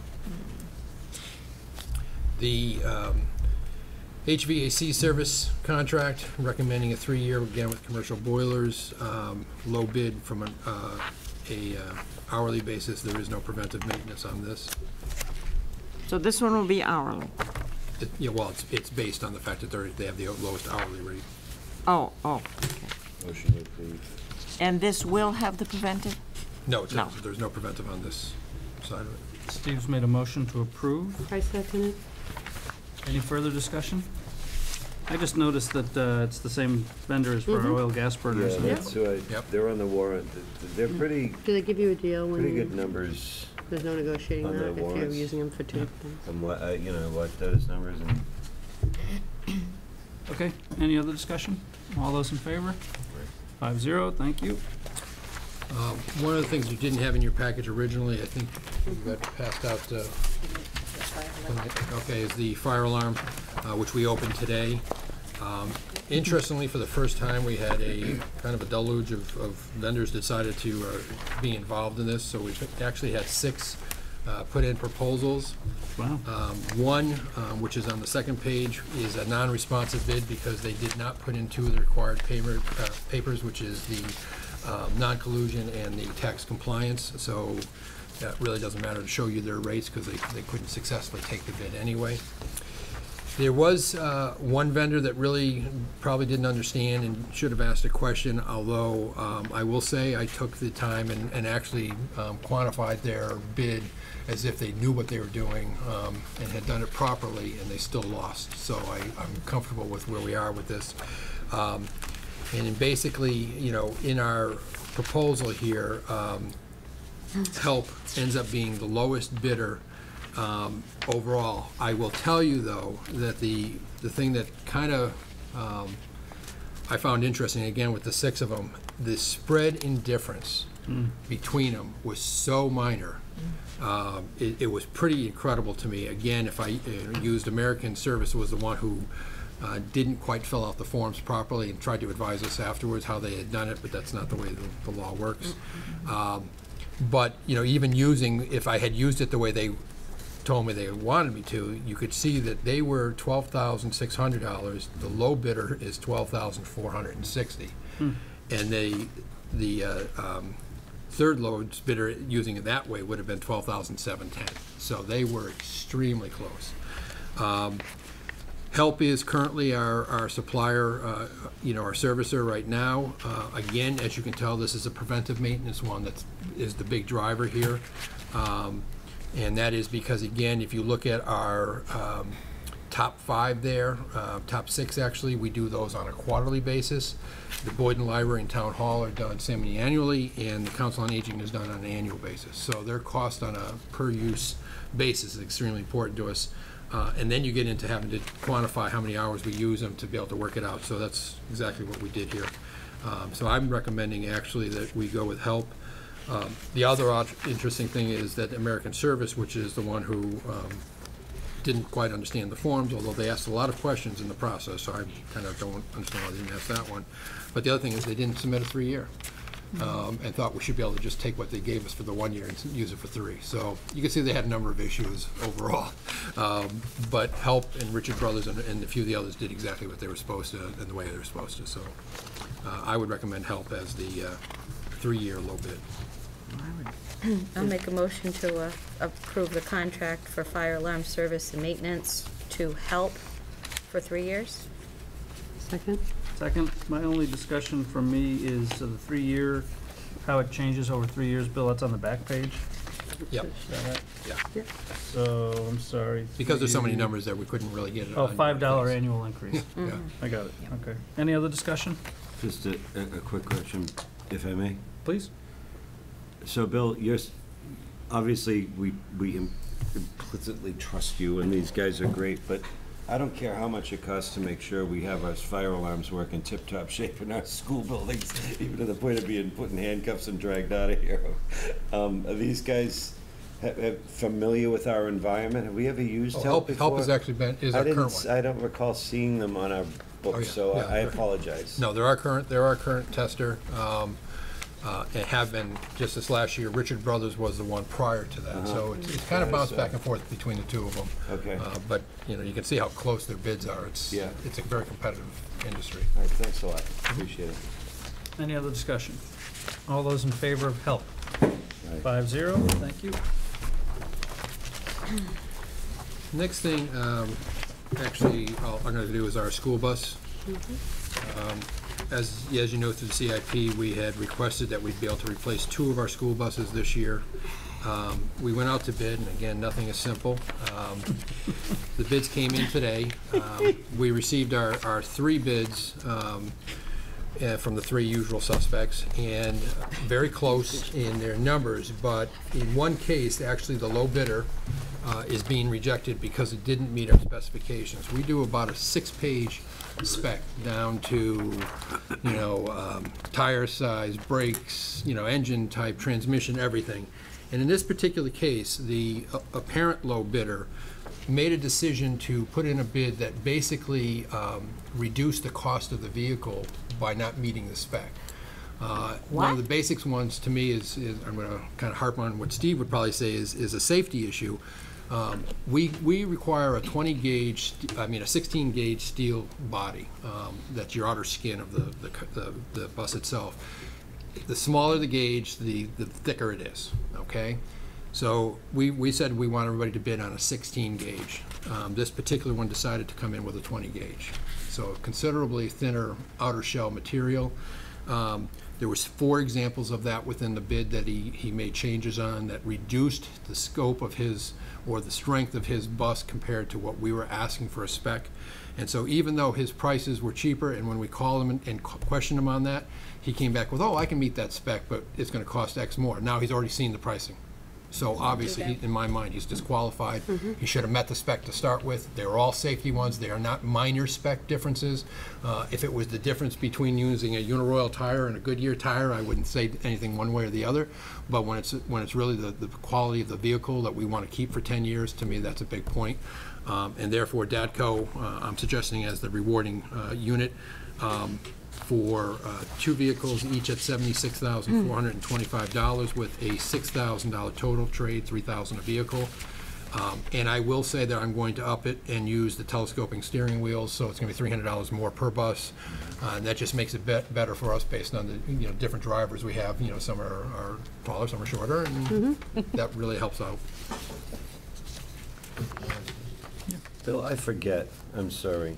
What were we getting on our last school bus purchase for trade-ins? Are we getting at or about what we should be getting for the old? It was interesting, last year the trades were much higher.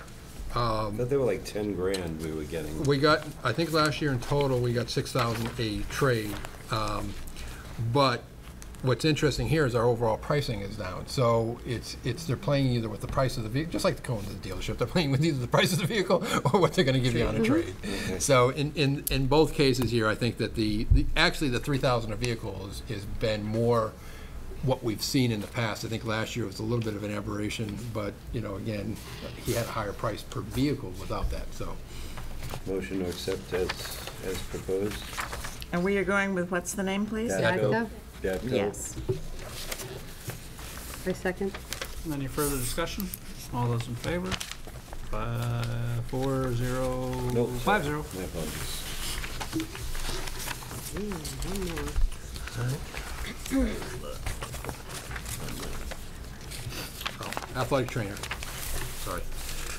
As you know, one of the services we picked up 3 years ago now, I guess, was the athletic trainer services, which we use for all of our sporting events at home. Okay. We did the same thing with this year. It's again, I think if you're able to get a reasonable price on a multi-year contract, you're better off than going the single year. Ironically, the only bidder was Mass General, which has been our in-house supplier for the last 3 years anyway. Their prices have stayed fairly consistent over those 3 years, and I think when you look at the increase in this contract that they're suggesting, is only about $600 per year on a $30,000 contract. They have done an excellent job. As far as the sports side of it has been, they've been on site when they're supposed to. When we've needed 2 trainers instead of the 1, they've had them there. So I think my perspective with this is, again, it's for us, I think it's a great thing because it's in town, which is not usually the case. I mean, obviously not too many towns have hospitals, so it's having one that's local and that's supplying the services is a dual benefit. And the fact that they're once again a current vendor that meets the spec, that's, Yes. so you have history with them, that's terrific. I move to make a motion to have Mass General Hospital provide our athletic training service for the next 3 years. I'll second. Any further discussion? All those in favor? 5-0.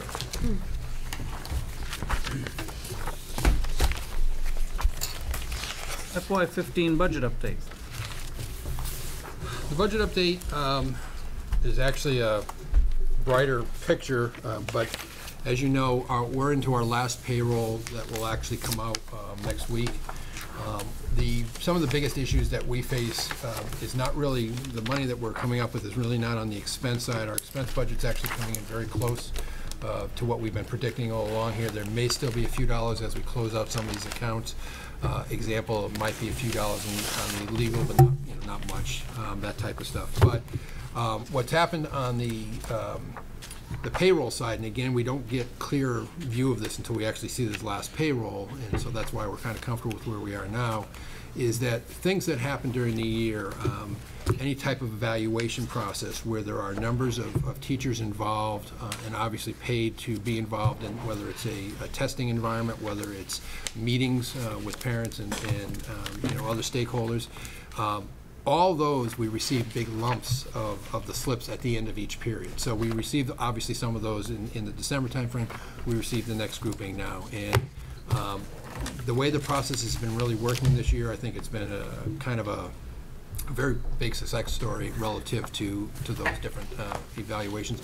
Also, some of the moves that were made on, or proposed to be made on, bachelor degrees and moving forward didn't come in as high as we expected. So it's really not in our core employment side of things as it is in the extras that get tacked on for all of these, whether it's stipends, or hourly rate type things. And so at this point, again, on a $30 million budget, to have about another almost 100,000 plus that came through on the closeout of all of those payroll accounts, and we are down on payroll accounts. We know where we are right now as far as we're going to go. We may end up with a few more dollars, again, like I said, in the expenses, but I think we're very comfortable with where we are with the overall rate here, which is going to generate nearly $111,000 as a surplus. Again, all the changes coming from the payroll side of things.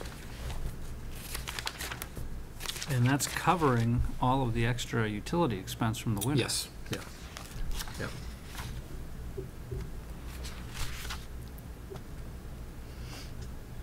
That's great. Do we need to accept his presentation? We do. We do. Motion to accept the report as delivered. I'll second. Any further discussion? My one comment would be, will we discuss your memo about the projected wish list and all? Is that a today discussion, or? Yeah, we're ready. We'd like to since it's June 15th. All right. No, I think that's one thing we talked about, that we would like to be very specific about it and get your. But Steve's motion is just to accept the FY15 budget summary statement. Exactly, yes. Any further discussion? All those in favor? 5-0. I'll just say, too, I could wait till this last part, but I just wanted to thank Pam while she's here, because it's not often that Pam is here, and Pam helps keep all this stuff straight, so thank you, Pam. Thank you, Pam. All those motions are approved 5-0 because we have such confidence in you, Pam. It really isn't Bill, it's really you, Pam. Well, she was wrapping retiree gifts in between all these people coming in to bid and looking anxiously in the room to present their bids, so. This is a great day in the office as usual. Thank you. What a meeting to jump in on, too. Deep end of the pool. Late meeting. All right. Oh. Yeah. So as you know, one of the things that I think you instituted a few years ago was us, the administrative team, basically sitting down and going through what the priorities are. Part of this is a recurring theme which we've tried to do each year, and that is, obviously, if we're fortunate enough to be either able to hold off on some expenses we have during the year, or actually don't incur as much as we expect to incur during the year. We've had a priority list of things that we try to do each year so that we don't come back to the town looking for additional money to do those priorities at a later date. So as you know, last year, the carts that Amy and Aaron were talking about for both the high school and the middle school, we funded a great portion of that out of last year's surplus. What we have said is that we would also put 2 carts per school in the elementary level for next year. So our hope is that basically we could fund that $35,000 as one of our top priorities. Interactive whiteboards, again, we did a huge hit last year in what we were capable of doing with some of the extra money at the end of the year. With the 5 in the high school, it basically would leave 3 core classes that aren't won't have the interactive whiteboards, and with the 3 in the middle school, basically we will be 100%, and that will actually put us, as far as the middle school goes, there. So we're really very, very close to being 100% on the interactive whiteboards. The IGO school, we actually are probably going to, or not probably, we're going to have to deal with a first grade bump here, and we don't have the classroom furniture that really will handle that. So we're going to have to convert probably an art room. So in IGO? In the IGO. A first grade bump? Yeah, very large class. Actually, so how we're handling that is that, just so you know the whole picture, we ended up with a lot more kids in kindergarten even throughout the year, this year at the IGO, only that the IGO is and has the biggest class next year as well. So as you know, the kindergartens have full-time assistants. When you go into first grade, you don't. So our numbers are a little bit big in kindergarten this year at the IGO, and it did grow throughout the year. Wow. As you also know, I think I may have updated you on enrollment or mentioned it to you, but our kindergarten enrollment as of this date at the borough is not what we're planning for. So we'll only have 2 classes of kindergarten at the borough next year rather than the 3 we're expecting and budgeted for. So we're going to take that elementary position and move it over to the IGO and use it for first grade, so that without doing that, when we looked at our class sizes, our first grades at the IGO would be significantly larger than the other 2 schools. So in the interest of equity, that we're going to shift that position over there. It doesn't result in a staffing increase as terms of what we had budgeted for. It's just using it here rather than there. And now that we're pretty comfortable that our borough kindergarten numbers are not going to get to the point where we need that position, we're going to use it over there. You said for the kindergarten or the first grade for IGO? First grade IGO. It's a kindergarten position at borough that's going to shift to first grade at the IGO. Okay. Again, since I got into this position, one of the things we've been looking at is normal replacement cycle on different furnishing items. And as you know, in the high school, when we did the renovations, one of the things that the MSBA would not fund was furnishings. So a limited amount of furnishings was done during the renovation, this area as an example. But a significant number of classrooms are much older, and obviously the wear and tear with the bigger kids and the movement all day long. So what we've been trying to be in is a kind of a cycle similar to what we do with the computers, but that is trying to go into doing X amount of classrooms a year. Last year we did 5. We'd like to do another 5 this year. Obviously with the 60 plus classrooms in this building, it takes a while to get through that cycle. But again, I think if we do everything in relative chunks, it's not as painful, number one, but also can keep us up without having to go back to the town in the future for one large hit. The elementary schools, on a pretty much every other year now, what we really have to do is an improvement on the playground mulching, and that's a safety issue. So that's about $6,200 for the 3 schools that has to be updated. One of the proposals that's been out there for a couple years now, but we were able to accomplish a couple things in the high school auditorium over the last couple years. As you know, we did lighting about 2 years ago. Last year we did something, some of the sound equipment, and now what we're looking for is actually to change where the wiring and control panel actually goes, which means a rewiring of that. Right now it sits at the back. As you walk in, it's cabling going all down through all the chairs and stuff like that. And so we've got a proposal in basically to move it up to the upper back corner of the auditorium, out of the way of everything. Upper back corner of the auditorium? Up on the upper level behind, where you have the 2 different kind of like stadium seating areas that go up, be in the back right-hand side. Well, the classrooms, they close off in the Yes, classrooms. yeah, which we don't. With one of those? Yeah, in the Yep. back one there. So this would kind of clean up that whole thing and finish really the auditorium. The only thing that would be left in the auditorium at that point would be seating down the road if we decide to upgrade the seating itself. But everything else, all the main mechanicals now will be up to date and upgraded. And that's a safety improvement too. Well, I think that the wiring of going through all the seating is a safety thing, not to mention going across the front of the stage area, you know, but, you know, again, none of the auditorium under the renovation process was allowed under the MSBA because Right. it's a dual-use town and school facility. So that's And why we've had to do this all It was pieces. set up today the way it was needed, you know, back in 1960. So What's the the cost? technology Well, now doesn't. 20,000. So we need to modernize that, and I think the town will appreciate it That's a whole safety at all issue. the The cost of various furniture. events that are held there as well. You don't have it? No, I don't have that part of it, no. Okay. I'll give you this. All right, I'll just look over my shoulder. Yep, and then the last thing in that would keep us within the numbers now, and again, I believe when we close out, we're still gonna be coming up a little bit higher than this, but until we run our final payrolls and our final encumbrances, which actually hit the first week in July, would be in the workshop, you know, on the tech ed side. As you know, last year we did a big push at the end of the year to actually go through and redo a lot of their equipment, did some preventive maintenance that hadn't been done in years. And so what we're trying to do is just make sure it's a very safe environment. These bench tops are as old as the original equipment in that room, and they're in pretty bad shape. So, you know, what we've agreed to do is push forward for those, which would give them an up-to-date system. That this is strictly the heavy-duty oak bench tops that go on these. We're using the same stands that it sits on right now, but it's just the top is bad for $3,200. So that's about $111,000 in total.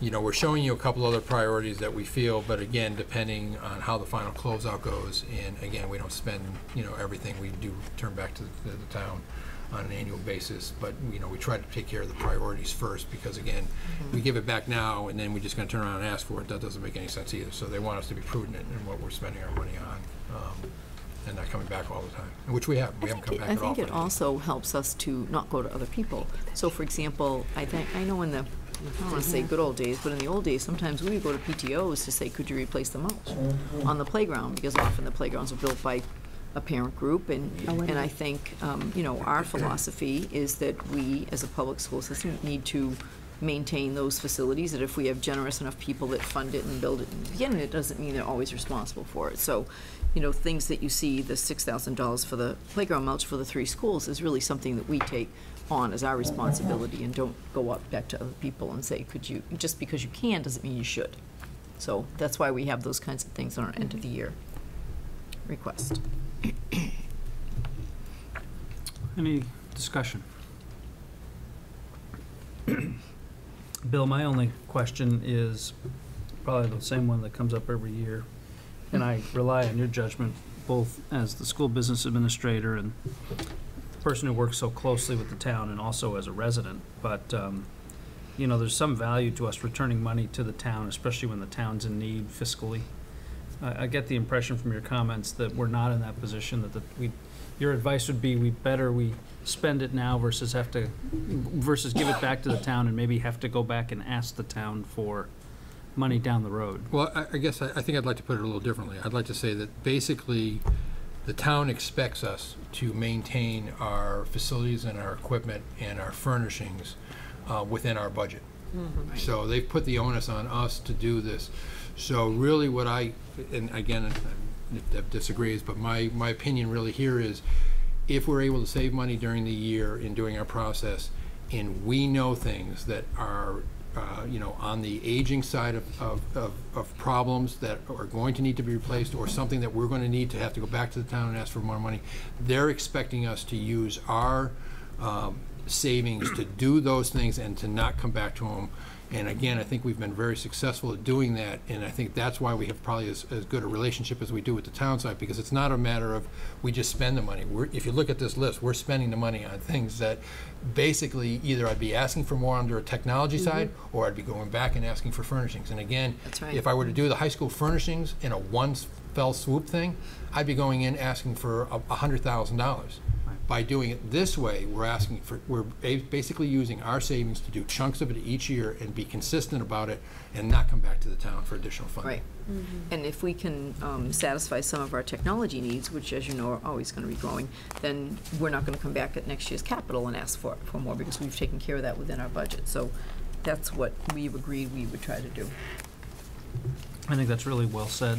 And I know the town also values how carefully and frugally you do manage the budget to allow for this type of thing. So, all right, with that in mind, does anyone want to make a motion to support these purchases? I just have one more Okay. question. These are in the order of priority. You've numbered them first things first. Close, I was going to say. Pretty close. We didn't get into a vote by count, but. Pretty close. I mean, we wouldn't, for example, we're very, very close in the right order, but we wouldn't let the workshop bench top not be replaced before September. Okay. For an example, but that's a small ticket item. Yeah. And I'm sorry, I may have zoned out and missed this, but what is the Discover Video Stream C Pro? I apologize if I missed that completely, since it is a little, it's $38,000. Could you explain? So this is something that came up at our administrative team meeting that Aaron has been working on about our ability to live stream certain things, which would certainly enhance our curriculum. Amy can add to it. She's on the tech steering committee. And this is something, I'll call it, on the list that we really, really want, but we really couldn't put up above some of the other priorities that relate to safety and furniture and some basics we think we need to provide. So I don't know if you want to explain a little bit about what it could do, because what it allows you to do is, if we had something going on in one area, you could have that then at the same time simulcast everywhere. Whether it's messaging, whether it's a performance that's going on, to be able to stream live that into a classroom. So that's a very simple explanation of it, but it allows real-time access to content that's being delivered somewhere within our system and through all of our networks. So this would be district-wide? Yes. Okay. It also would leverage our video programming course up here, that basically the content that they're creating can actually go across our network. Okay. It would deal with what do they call it, Daily 2 at the middle school, and allow for that to be broadcast across that school as well. It allows us to take advantage of certain educational programs that you would normally have to have licenses on per use, but because you have a license through this particular program, you can run it and stream it through the entire building under the one license. So it has PD. We develop our own library of PD. Now we're able to push that across the buildings and do larger things. A lot of towns do it. As an example, in Rentham, when they do their town meetings, if they can't fit within one building, one area, they can broadcast into a number of rooms. So you have this capability of really enhancing your video technology across the district. Again, as Deb said, we could see how we can use it in so many ways, but it doesn't beat what we have to do in the general stuff. It's one of the more exciting items, though. But it is interesting. But maybe not on a practical level. Is it in-network only? Sounds that way, doesn't Yes. So we could use it to assist with like emergency notifications across the town, or when the voice of Deb Spinelli goes out? No, not really. I don't think it would apply to that. However, one thing you would be interested in, that I was interested in, is it does some other things. So as part of our strategic plan, we want to have some sort of thing on our website that maybe changes weekly, like things happening in the schools, some kind of current update.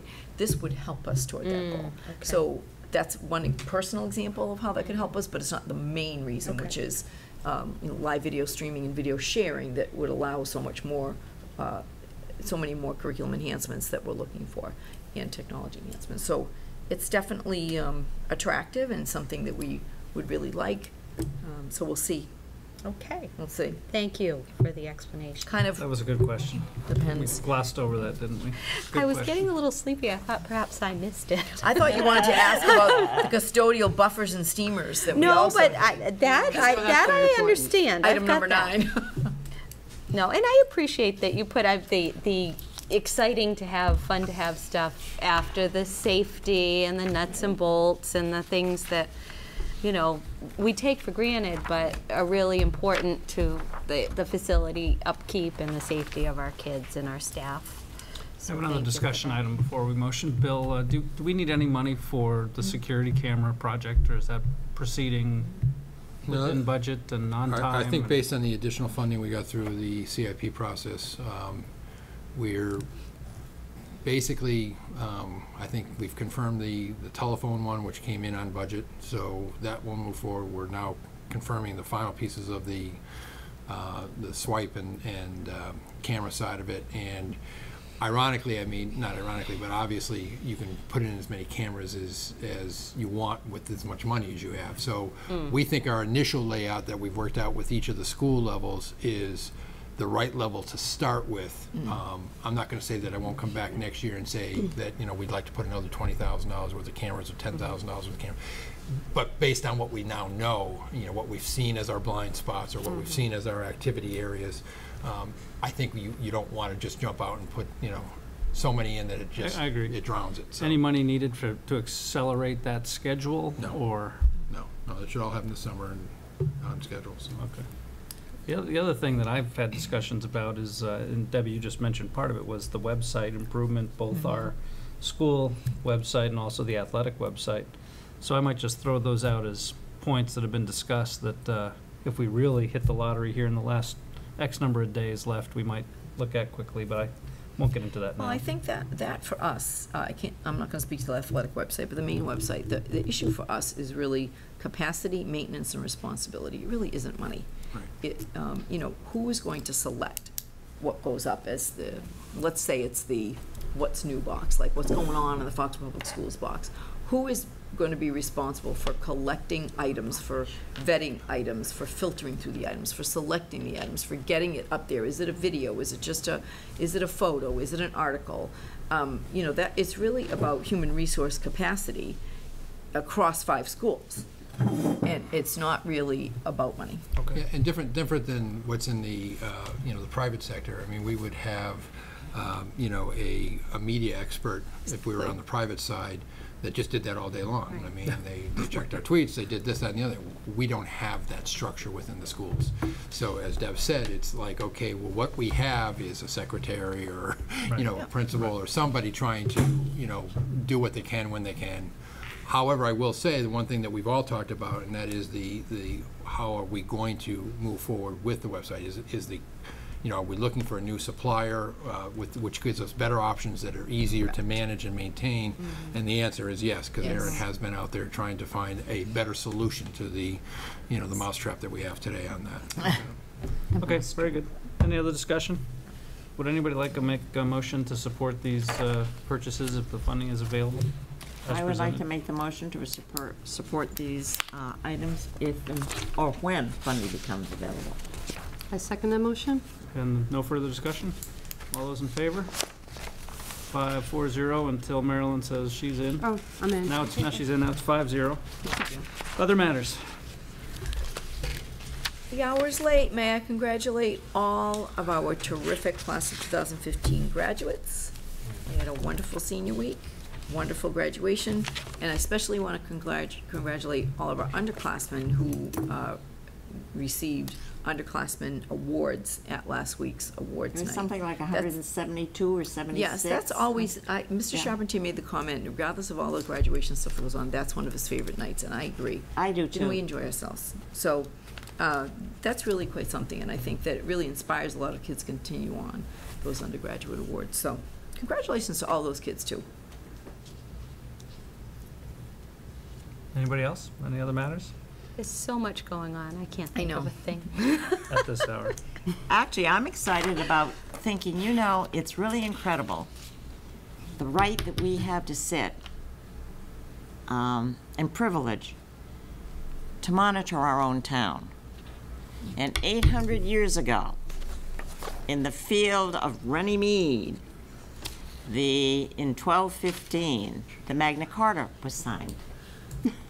And yeah, King John, with the upset barons, they insisted they meet, and he had to sign the Magna Carta, which gave them rights. And the other most important thing that it did, it made the king, he had to sign, It made the king equal to all the laws and not above them. And I think that's very exciting. And, you know, then 1776, our congressman, you know, started the states. There is an incredible, historically based musical going to go on here in Foxborough, presented by MMAS, the last weekend in June at Bethany. That's going to be the performance area because it's like the town hall type of things. And 4th of July weekend, if you want to go and see an excellent musical, historical, and I've seen it several times. It's well performed. 1776? I was in that when I was younger. Excellent. Yeah, and may everybody have a wonderful summer vacation. You also. That's right. Any other matters? May I say thank you to our music department who marched in our parade as grand marshals, who provided wicked good talent on the fairgrounds with the Vox Humana and the marching bands for the Music in the Air theme, and then just as important, Sunday morning around 6:30 in the morning, a bunch of nice kids from the Best Buddies program and a member of the faculty came and helped us clean up all those empty water bottles and Gatorade bottles and flip-flops that were on the field, so we were ready for 9 a.m. for baseball. That was the bunch of nice kids from Best Buddies. Founders Day was a nice time, and it had to do a lot with our public school faculty and the students coming. I think it was a nice time. That's all I have. And some nice other community volunteers who shall go nameless, Mr. Uden. No, people do their thing. Yep. It's nice. Any other matters? If not, I will entertain a motion to go into executive session for the purpose of discussing negotiating strategies with union personnel, specifically the Foxborough Custodial Workers Association. And we will not return to open session. So moved. I'll second. I'll second it. Second it, okay, roll call vote. Aye. Aye. Aye. Aye. Thank you. Aye, aye, Thank you, good night. aye, aye.